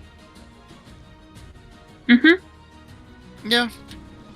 They're all sibling. Well, our new companion is not. Were you made aware? I can't say that I was, but whatever is between them is their affair, and I won't pry. They're siblings. She just I was points gonna at say, Gerd, you made it sound points at very. May, points at Claudius. I will How similar say do they look? Not very actually. We look totally different, all three of us. The only little thing that you could connect would be between me and May. Gerd and I have I- dragon marks on our face. I do Yeah. the swipe from left to right, looking at all of them, and go, I see. It's uncanny. There is That's one it. thing that Uncanny. I wish to bring to the attention here. Yes? In the revelation of this magic, and he looks at Ida, you may become a target. Eh? Your blade singing, that is Yeah? Anatis Melocus. Oh. Huh? The soul's power is beyond comprehension. It is why gods fight for it. It is why the gods wish to have our fealty and our piety. Our piousness and our journey to them in the afterlife is what keeps them as the divine. At least my poor understanding of it. And he kind of gives an apologetic nod towards Kiva. I said Util- nothing. Utilizing the soul's energy is what causes both magical effects, but I am sure I can say that we have all experienced people who take blows that would otherwise kill a regular person, but due to the nature of their emotional state, they seem to shrug off a barbarian's rage. Or perhaps the way that people who spend enough time with nature seem to harmonize with it. They can speak to creatures and speak to the animals that do not have a sentience. That is because the resonance between people is kept within a plane, kept within a world. Locus. Your blade singing is effectively an extension of this. It is a spell given different formation through the power of your soul. It is why you can perhaps only do this a number of times a day. You could not maintain it forever. Correct? Yeah, I get really tired afterward. It's kind of like, it's not as bad as if someone is speeding up time around me, but it's kind of close.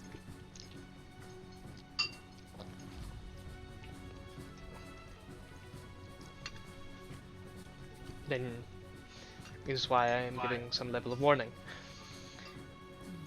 The kind of it my order is to convene on this, and I fear that the lines of which they will inquire might lead to individuals such as yourselves and the way that these unique properties and abilities can manifest themselves. So just be cautious, perhaps do not be so flaunting or advertising. I usually don't talk about it, honestly. It is just a precaution. I just have a sword. That's basically it. A magic sword that it is mine, indeed. That is all that I can report, at least for the moment, and I hope that Okay. I hope that these revelations are not too distressing. I can already say that I have had some difficulty in speaking with certain peoples of position of power. A few lords of the Spire are not well pleased. Those in power are very rarely in favour of change, especially when the change comes in an unpopular manner. I certainly understand the difficulties you might face with anything that could be tarred under the brush of necromancy. It is, however, my hope that I will regain my position, at least, perhaps even move above beyond Vistula, but that is for others to say. Well, let's hope that it's. You said it's separate to and that necromancy is merely the closest thing to it, rather than it being a branch of necromancy. So arguably, I'm confused as to a lot. I mean, you could point out that we need to. It's easier to undo things when you understand how they work. Regarding the religion thing, don't worry. I'm good at fixing people. The hard and fast of the religion and the theology, I'm not your girl. I'm not that. I leave that to people who give a shit about it. I really don't. Thank you for not judging too harshly. I mean, if you can help people with it, I don't think it's a bad thing. If we can use it to stop more things like the Guardian and the second Guardian. Why were there two of them? From your description earlier, there was a hypothetical that I would like to query you about, but perhaps not in such a public a venue. Indeed. Anyway, if you ever need our help, brother, let us know. Mm-hmm. The Yep. the order does not convene regularly. Once every month, every other month, it is hard to say. They are busy enough with their own matters. with the Lyceum and Reading's attention drawn to Reading for Lupercalia, I do not see it happening anytime soon, but... And as Claudius explains the use of the magic, I hope that if you find use for it and you can perhaps come to the hearing of my trial. Of course. When is that gonna be? I will have to alert you closer to the time because I do not Okay. currently know. I am currently suspended. I see. I'll I have- certainly, once I've had a chance to study the materials, I will certainly weigh in with my opinions as appropriate. I've switched out one spell, JC, just so you know. I was going to ask that once I finished. Okay. Thank you, Sir Hamburg. If I may say so, I did not particularly agree with your family's stance. I think that Thank you. correct in the notion.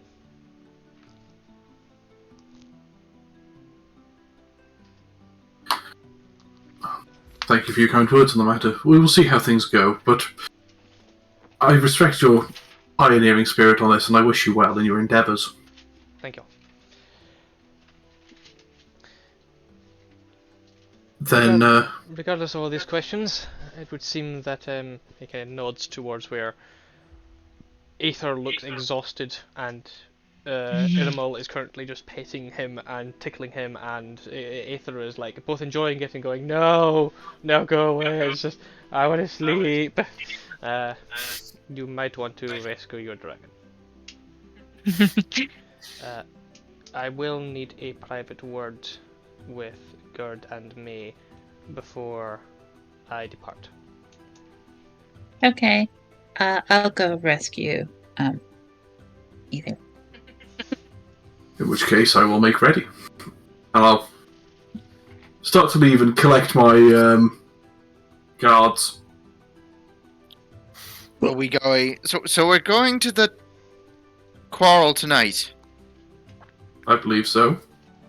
Yes. The sooner the better. This is with your. May I make a suggestion? You may. I've done a lot of work in the quarrel.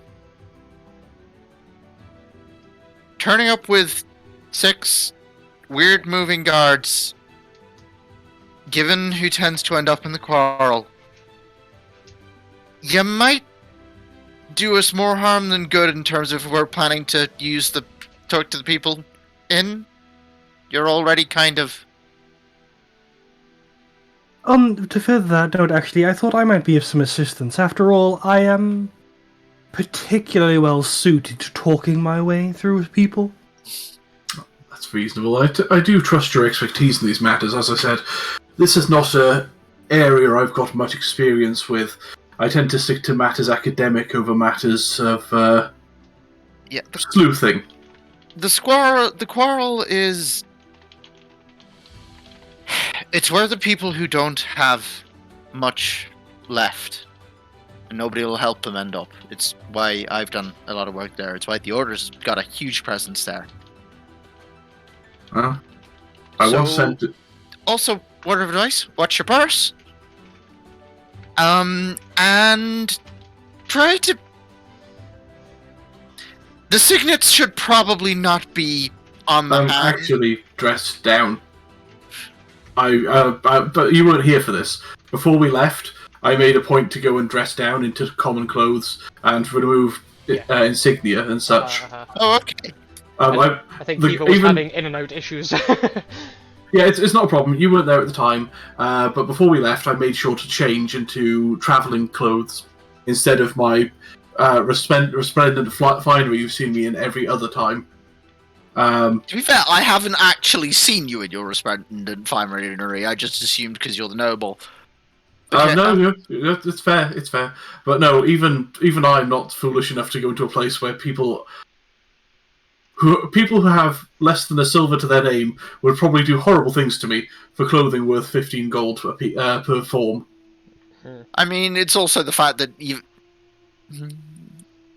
Keep sort of just looking your outfit up and down and going. Does anyone have anything they want to talk to Claudius specifically about one-on-one, or anything they want to raise with Claudius before he takes main guard? I'm good, I think. Yeah, See, no, I don't. I'm also good. So, Claudius, you're not still mad at me, right? No, that is. There's no use fighting previous battles. What's done is done, and it is understandable. Okay. So, because of that, I've sort of come to not exactly similar conclusions. You're way further along with this stuff than I am, but like, how do you once you have the pattern, how do you use it? Because I have it written down. I have it memorized in my head. I just didn't know what to do with it.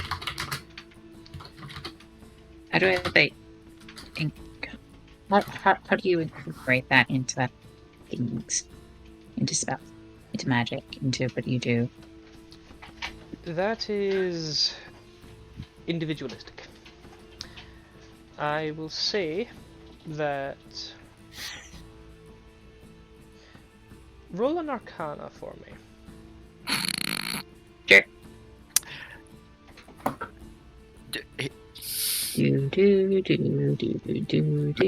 Gets gently flicked upside the head by Kiva. Oh no. You casting guidance or something? No, it's just a gentle flick. There's background roleplay going on, don't worry. Okay. Yep. Okay. What'd you get there? 12. 12.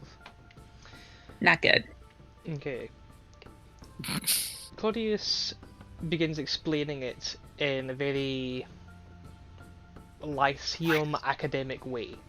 But you've never been part of the Lyceum, so his basic starting point, your basic starting point are very different. He realizes he's losing you. So he changed tact. How to use magic like this is in the same way as, say, perhaps a bard. A bard's intentions for their words mean that those words gain greater properties. That intention originates from oneself, the personality, one's force of presence. For wizards and for sorcerers, it is different. It is not our force of personality on the world per se, it is our connection to the weave. Both your understanding of it and your physical tether to it for wizards, for sorcerers. For you to use rune magic, for you to use this soul element to it, my first step of understanding would be understanding how to the formulae for astral projection, because the astral projection quite literally transports one's soul to another point, another place in the multiverse. Okay. By studying the formula for that and then having an understanding of how it will work for you, break that down, and that should allow you to narrow in upon your own individualistic soul rune.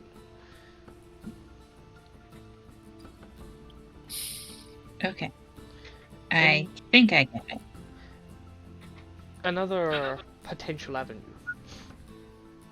is to look at the lower spell. It's harder, and I, with my gesture towards his eyes, have that innate within me. But have a look into the spell Warding Bond. It, I believe, is something that clerical power can provide. It is a much more simplistic version, but the tether that that spell would create between two people is the most basic and fundamental level of Melocus grafting. Okay. Because you are tethering your soul to another so that you create a barrier over another with your own soul.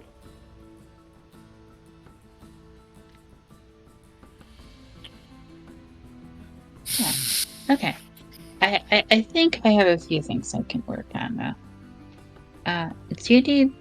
I was serious when I said if you needed, like, research or examples, like, from me, because I have some knowledge of this.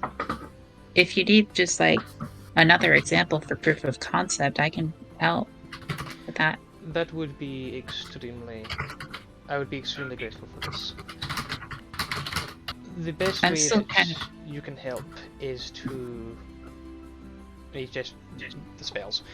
Use what I have already found and give greater clarity to it.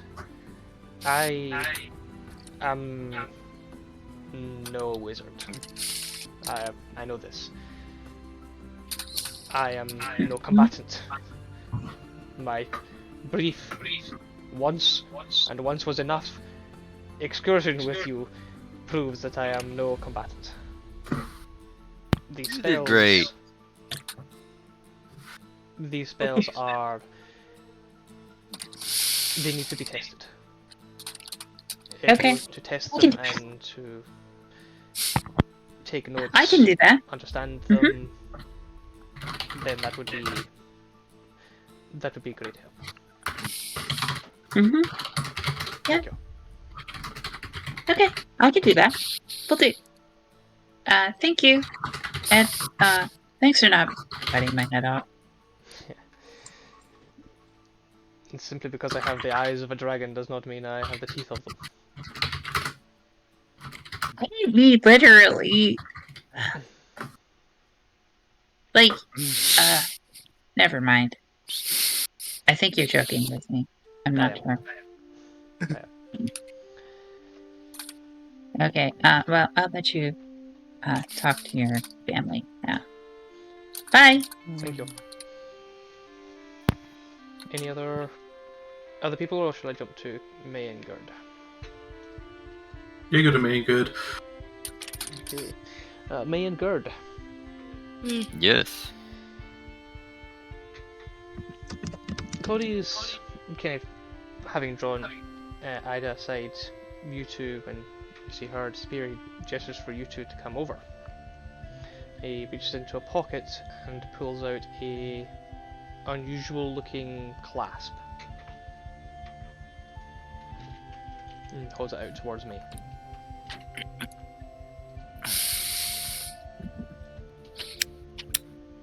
I was really expecting a reaction there. Flask? A clasp. Clasp. Is this what I asked you for? It is, yes. You found it very quickly. I did, yes. Thank you. You are most welcome. I'm gonna give him a hug. Gerd, make an insight. God. I hit my dice, I rolled a 1, so it's a 0. It's literally a 0. Okay then. I know my brother really well, but I just saw this really beautiful girl walk by in the corner of my eyes. So I got a little bit distracted. You. It was an illusion for Misty. You just had to. You just had to. Claudius gives a nod and gives a pat on the back. Claudius hates my hugs. Did you talk to father? I managed to navigate the conversation away from anything specific, only that I needed to return to provide other assistance. Thank you so much. You are welcome. I'm so relieved. Is he gonna be here for Ismark competition? I don't know. Do you ask him? I did. Is he going to be? Yeah. Not are you going to be? Is he as in father? Oh, sorry. I thought you meant Claudius. Well, he was, right? No, Yeah, th- Buddy like said he would. yeah, I was talking in character, Yeah. so I thought you were saying to JC, is Claudius going to stick around? As in, is he Claudius? My bad. yeah, no, yeah, I could see how the Um, I'll shut up. I will be returning, yes, and Father will be attending as well. Nice. Are you going to be coming back after you leave again? I do not exactly know the path before me at present. I have no place to do research. I have no place to call my own at the present. I am without a spire. I'm sure you can stay here for as long as you need to. I will no doubt stay in one of our in near or around Reading, but despite what is happening, I do not regret what is happening. They'll come around.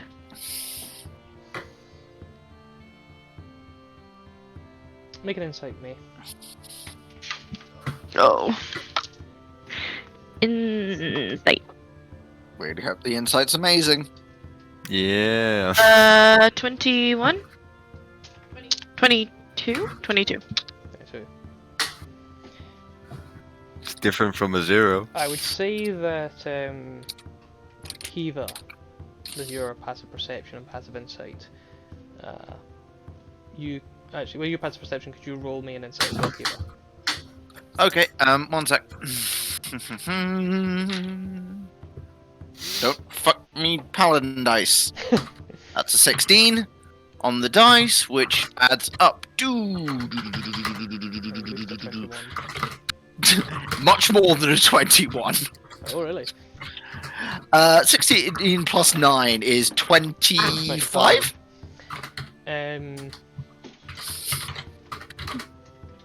Both of you. I'm going to say this actually in two ways because of who you are. May, Claudius is the awkward brother. Always has been. The greatest age gap between you all is, especially after your mother's death, he has been quite distant with you guys, especially since you're leaving into protective care. And you can see there is this a step he wants to take but does not know how to do it. Kiva. Can I... 1 second. Kiva. You have seen this. It is very similar to Survivor's Guild. Very, very similar, and you understand this quite well in quite a lot of people. And there is a lot of guilt in Claudius' stature right now. Continue, please, me. Claudius, are you okay? This has been a long time coming, and there are certainly things that I was not expecting. Like what? Is there anything that we can do to help? No. No. No, I don't think so. For what it's worth, Claudius. You're at a distance. It's just these two privately. No. Thank you for wanting to be involved, but I'm doing this on purpose. I would say that. And he seems to think for a moment and come to a clunky conclusion of, I hope my work serves you well. Serves us well? What do you mean?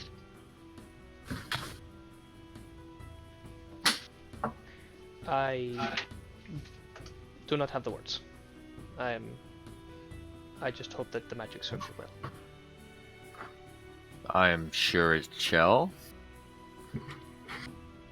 He gives a nod. as any of the magic that you will make in the future as well, brother. Gives a nod. Good. You're gonna get a sort of tap in the back of your mind, and then, just as a note, whatever's going on with your brother, it's like survivor's guilt. That's the closest thing I can come up with. Just, that's what I can see from here. He carries a lot of guilt.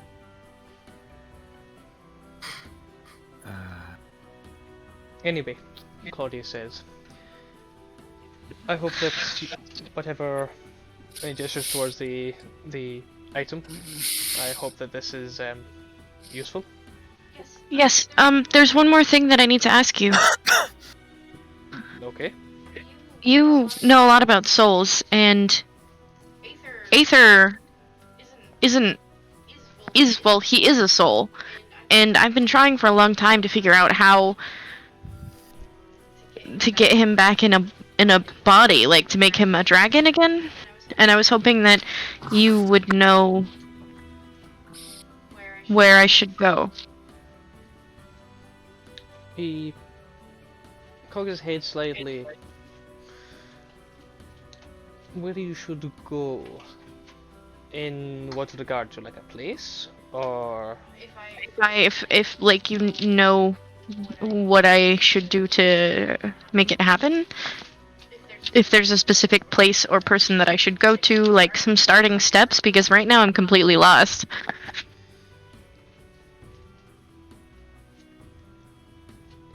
I think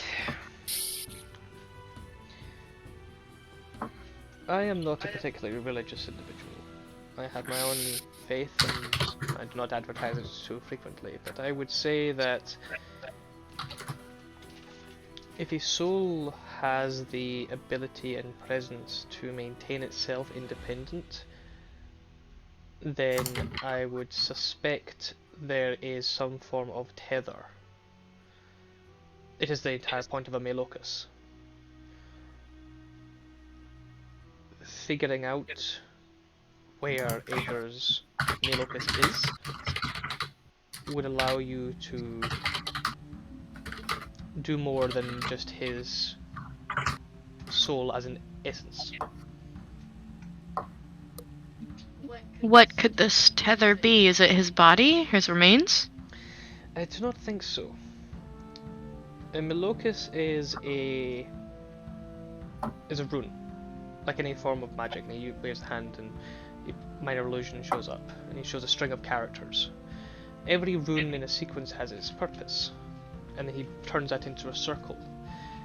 If a circle is made with a Melocus, then one's essence, a part of one's self, is held within the circle. It is only part of an essence. That is the point. It is, you cannot transfer one's entire soul to another person without incurring extreme difficulty as a retrospect. However,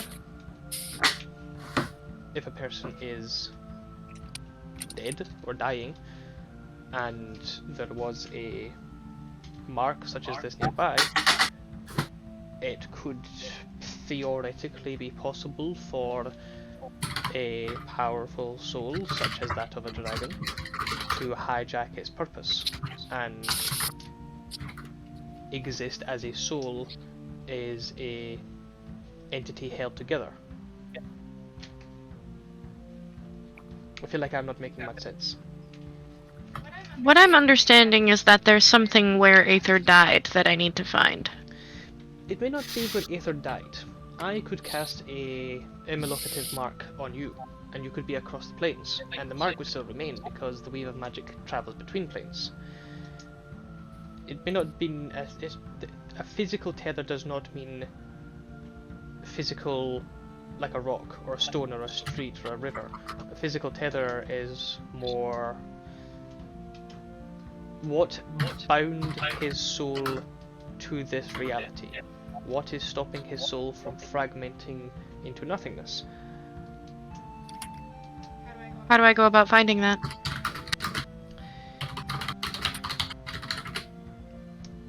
Somewhere in Aether, on his... somewhere in Aether, if we think of Aether as an energies, then somewhere on Aether is the Mulocus.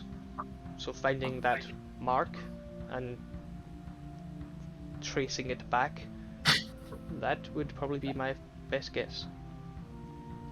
Okay. Thank you. You're welcome. And he gives a hug and another hug and moves back to the group. Hold on, before we go, Yes. I'm going to reach out my hand to Claudius for the regular hug.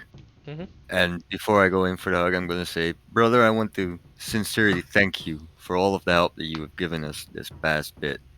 Without you, this wouldn't have not gone any way as easy as it might not have seemed to be. You've done great. Without you, it would not have been possible. Thank you.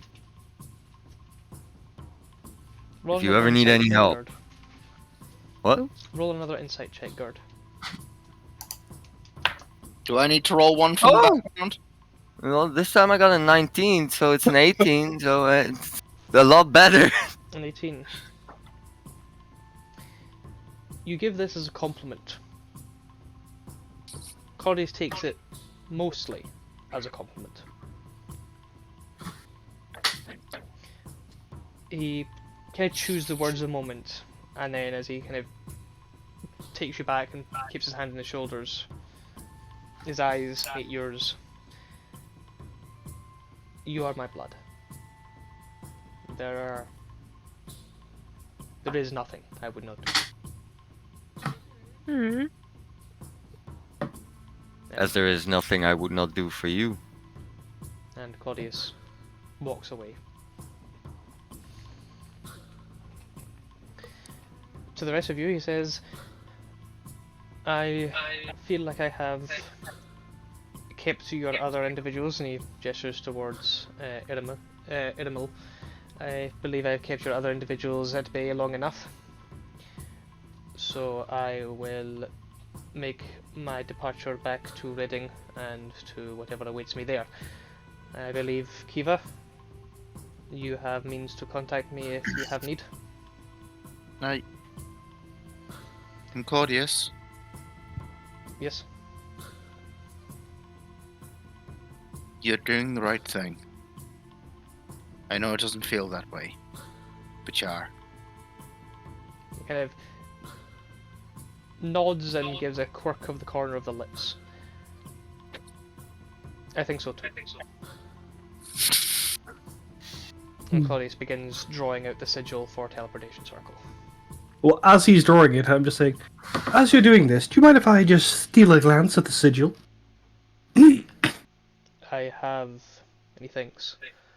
I have Reading, Araya,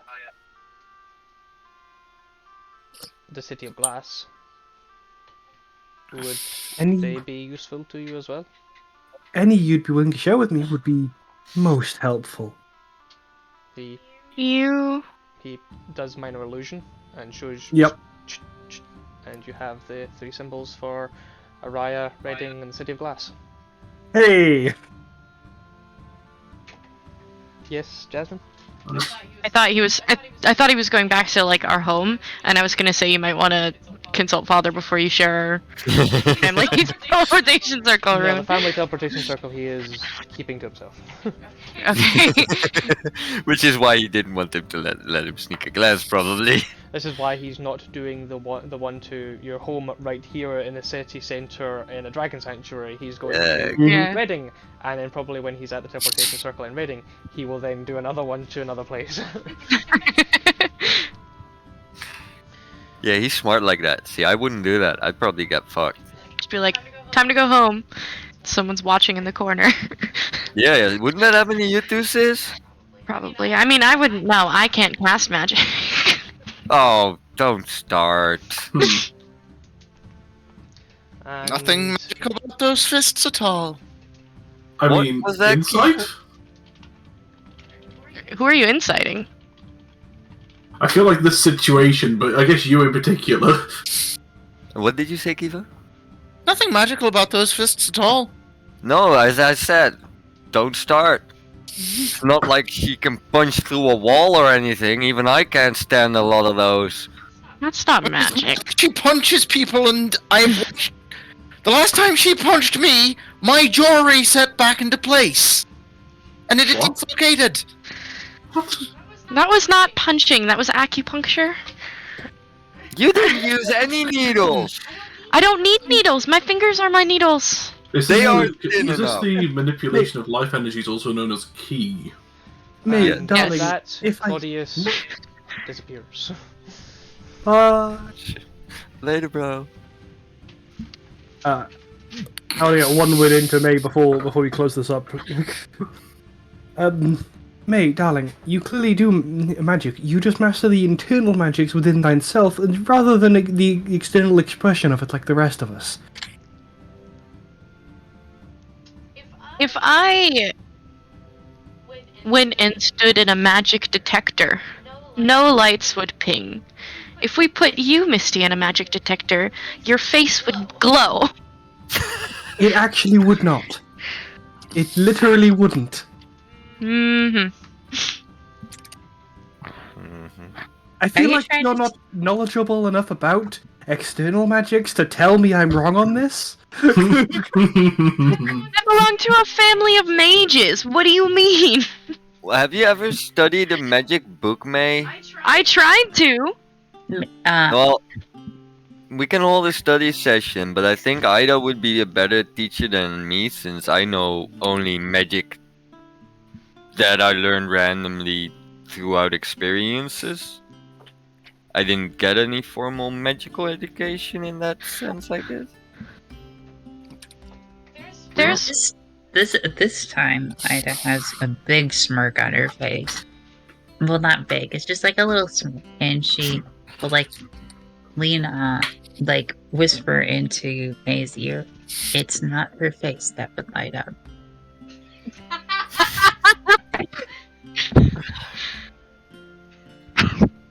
It's my massive oh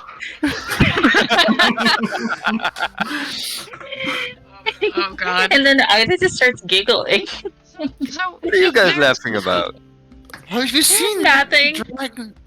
Have you seen that obsidian dragon? Like that, it's so big. Speaking And of that glistens. dragon, And the veining. It's incredible. The vein? speaking of that dragon, does it look familiar to you guys at all? Technically it does. No, it's a Does dragon. it? I'm not familiar with many. It looks like the Night Stalkers. Oh! Then I guess it does look familiar. Do you think maybe the Night Stalkers could be dragons? An interesting Well, idea. I don't think so. They'd be Didn't pretty we learn weak that they were dragon. spawned from strong emotions or something?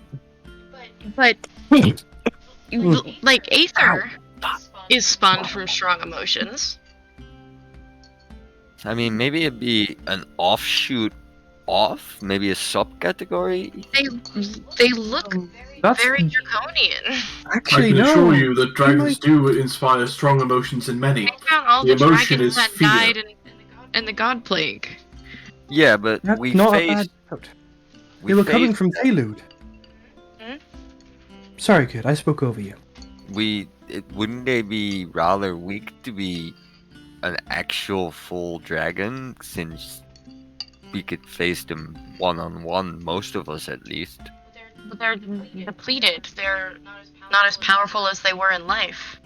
If you look at it this way, if they are, as you say, a fragment, and a large number of dragons died in that region, they could literally be the leftover fears, anxieties, and woes of the now deceased dragons, scattered upon the land upon their passing. simple shades of what once was. Mighty beasts, mighty fears.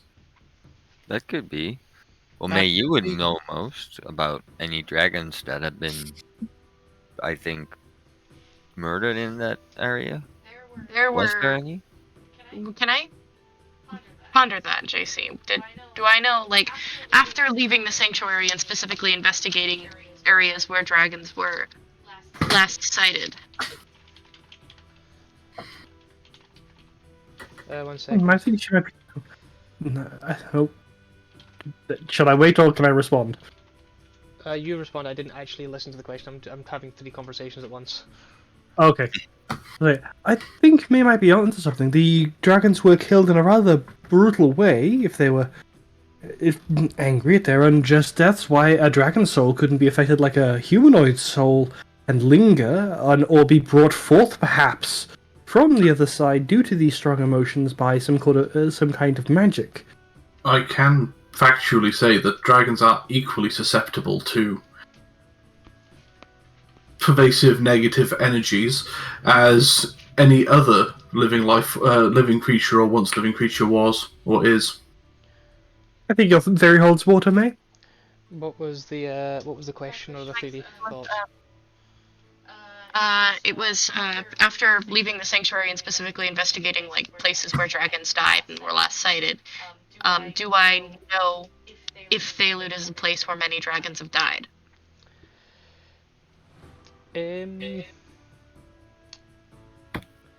I will say this.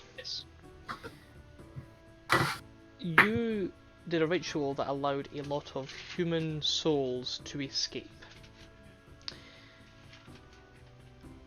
I will say this to Hamburg.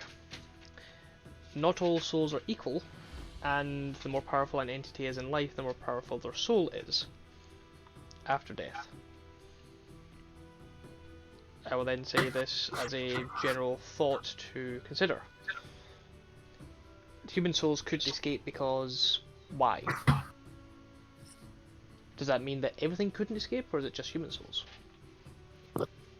Perhaps they were allowed through because they were pulled on their way to elsewhere. Well, if they were strong souls like Aether's soul, then they wouldn't have manifested in the way that human souls did. The human souls couldn't escape because they weren't corporeal. They couldn't physically get out of the shackles that bound them there. But the dragon souls took on a more physical, more corporeal form like Aether's, so they could have easily escaped in that way. That's why they can pass through the walls. Right, and they might still be bound by their souls, by their Malocus, as Claudius puts it, to that area. So Well, that's why they certainly wanted us to get out of Kirenborough then. Maybe? But why would they want us out? Who benefits from the souls for the souls remaining? Begins with a B. Ends with an Uran. I see. Or rather, I don't. Who are you talking about? Because you haven't mentioned that in front of my character. I don't believe. No, we haven't. Conversation for. Go. Everything froze for me. Mine did as well. That's probably the stream dead. Maybe. I don't know if the stream's still running. No, the stream's still running. It's just Discord has crapped out.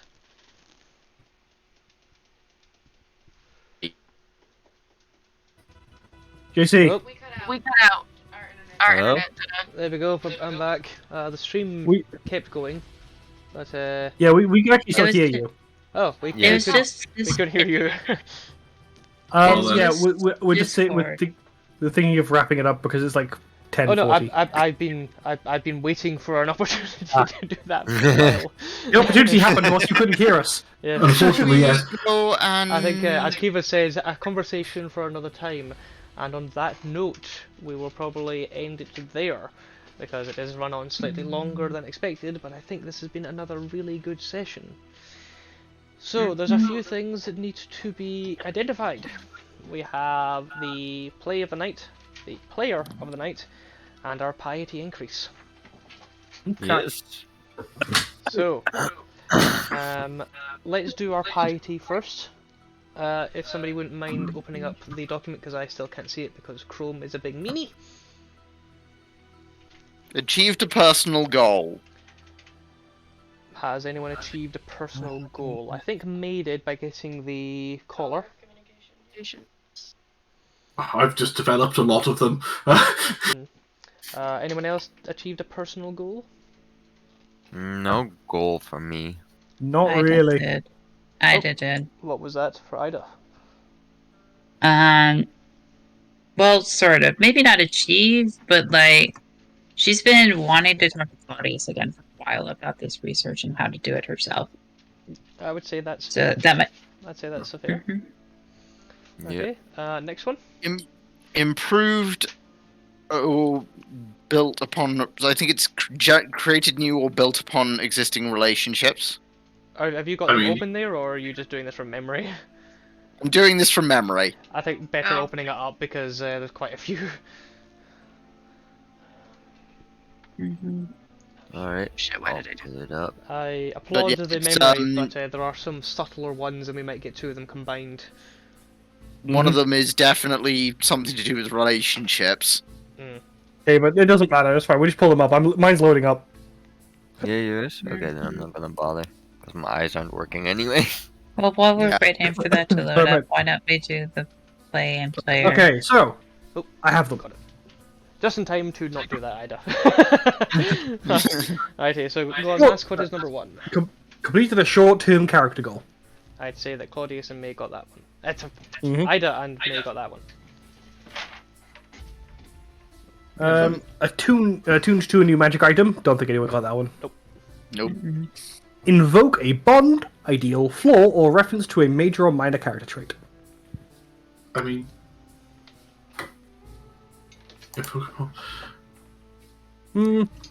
Did my conversation with Elamine about what Shanaleth would do if her father was actually her father count as invoking a bond? I'd say if that conversation was a bit longer, then yes, but that was a bit too short for that, I think. Okay. I'm kind of always acting on my ideal anyway for this character, so it's not necessarily applicable.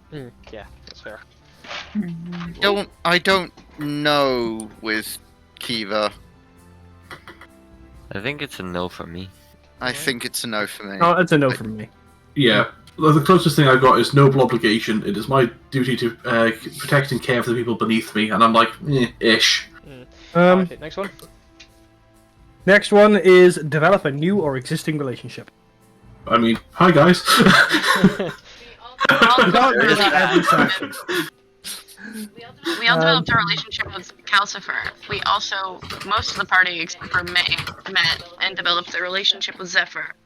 I'd say that's probably fair that everybody gets that one, because with Zephyr, with Calcifer, with Claudius, with Irimul, I'd say they're all applicable there, so everyone gets a point for that one. Yay! Points. Next one. Characters discovered new or interesting lore. Yes, I did. Found out a lot to our Everyone did, discussion I in the think. carriage. Yeah. Even though most of it is hypothetical. You used a skill or spell to solve a problem in a creative or interesting way. No. Don't think anyone really cast any spells this time. No one cast this spell. Ida But I did definitely got that one You're right. well- Ida did get. Yep, definitely did get that one.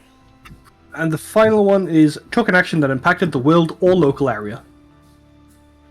No. Don't think so. They are. Not yet. We're about to possibly. But we haven't. But not yet. Not yet. Yeah, we haven't yet. done it yet. We're on the journey towards that action, but we have not yet taken it. Hey, Alrighty. So where does I that raised bring my piety everybody? to 19. I am 1 point away from raising my piety. But I don't get to this Doesn't- second. I don't have the sheet open. Hey Ian, I'm at base piety and I've got +2. I don't think that does anything. No, you need to get a +5. There we go. Okay then. Well, that then brings us to play and player of the night. So, what did you enjoy about each other, and what did you enjoy about my end? Feed my ego. Feed my ego. Give me a bunch of compliments. Give me compliments. The energetic fucking mother was Yes. That was very awesome. good. Yes. That, like, and the guy, I and could also never do that. also the guy at the Dragon Century, he was fun. Yeah, he was Yeah. fun. So much for bringing my little bullet points of people to life like that. I also really enjoyed the accent for Mask's NPC, the uncle. That's a hard one to do. That was a fun conversation. I'm gonna make you as do well. him all the time. I really like that guy. Listening to you. Missed that whole Like, no. conversation, so It was fun because it's like Mask was straight up saying it, and JC was like saying it back in Thieves' Cant as much as he could. That was very And that good was scene. just fun. Yeah, that was great. I feel like everyone's had a moment in this where they've excelled or brought something to the table. We were allowed to list them and then choose one. We have done that Absolutely, yeah. before. Absolutely. I honestly think, just for me, the in-character discussions from Luke's character about the theories of magic and him role-playing that aspect of him being really interesting, for me that gets the vote, because that was really fun to listen to. Oh, thank you. That was really fun to engage with, so I will second that. Well, thank you both. For me, what I enjoyed the most, I like the fact when Jasmine brought in her backstory into the story, because it was nice to see that throwback in the plot from my perspective. And it did give us that wonderful character moment where you destroyed the censor, and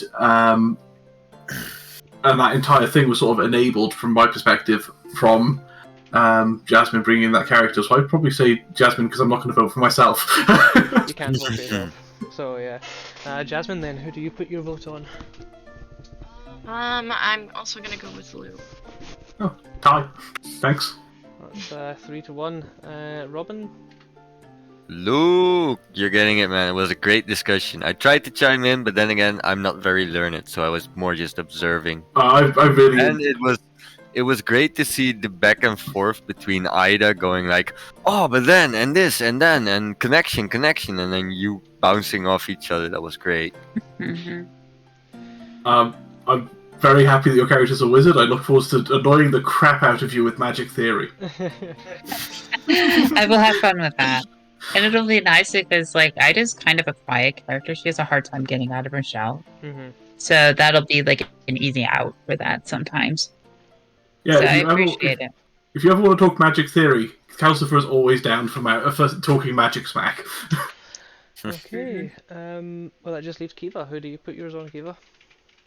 I don't think I've really been here enough. That's Like, fair. I have missed a lot of this session, so I don't personally feel comfortable wading in. That's her. It's one of those things of, yeah, if I'd been here, I think I'd probably end up going for Luke as well because of the roleplay I've seen thus far, but I don't feel that I have enough to give a context. Excellent. Well, in that case, with a literally, I think it was a unanimous vote on Luke. The people in stream, Yep. obviously, feel free to get involved. The stream will be put up onto YouTube, and you can put the comments there, or you can let us know on our Twitter, which is Play of the Night. We'll be checking on there, and just put the episode number, which I believe is now episode 29. We've been doing this for a while now, guys. Episode 29. Yep. Crikey. So Well, that- thank you for It having me. only took us 28 episodes to officially become a team. I know. I know. Well, I know now. Isn't that amazing? That's pretty damn Yeah. cool. But I have been JC. These have been my fantastic players. We as a collective are Play of the Night. Be sure to check us out on Sundays because we've got 2 games running then, and be coming back next week on Wednesday for more of this game. If you like anything that you saw, please let us know or get in contact because we'd love to hear from you. And I think there's nothing else to say other than stay safe and goodbye. Bye! Bye bye. Bye. Bye.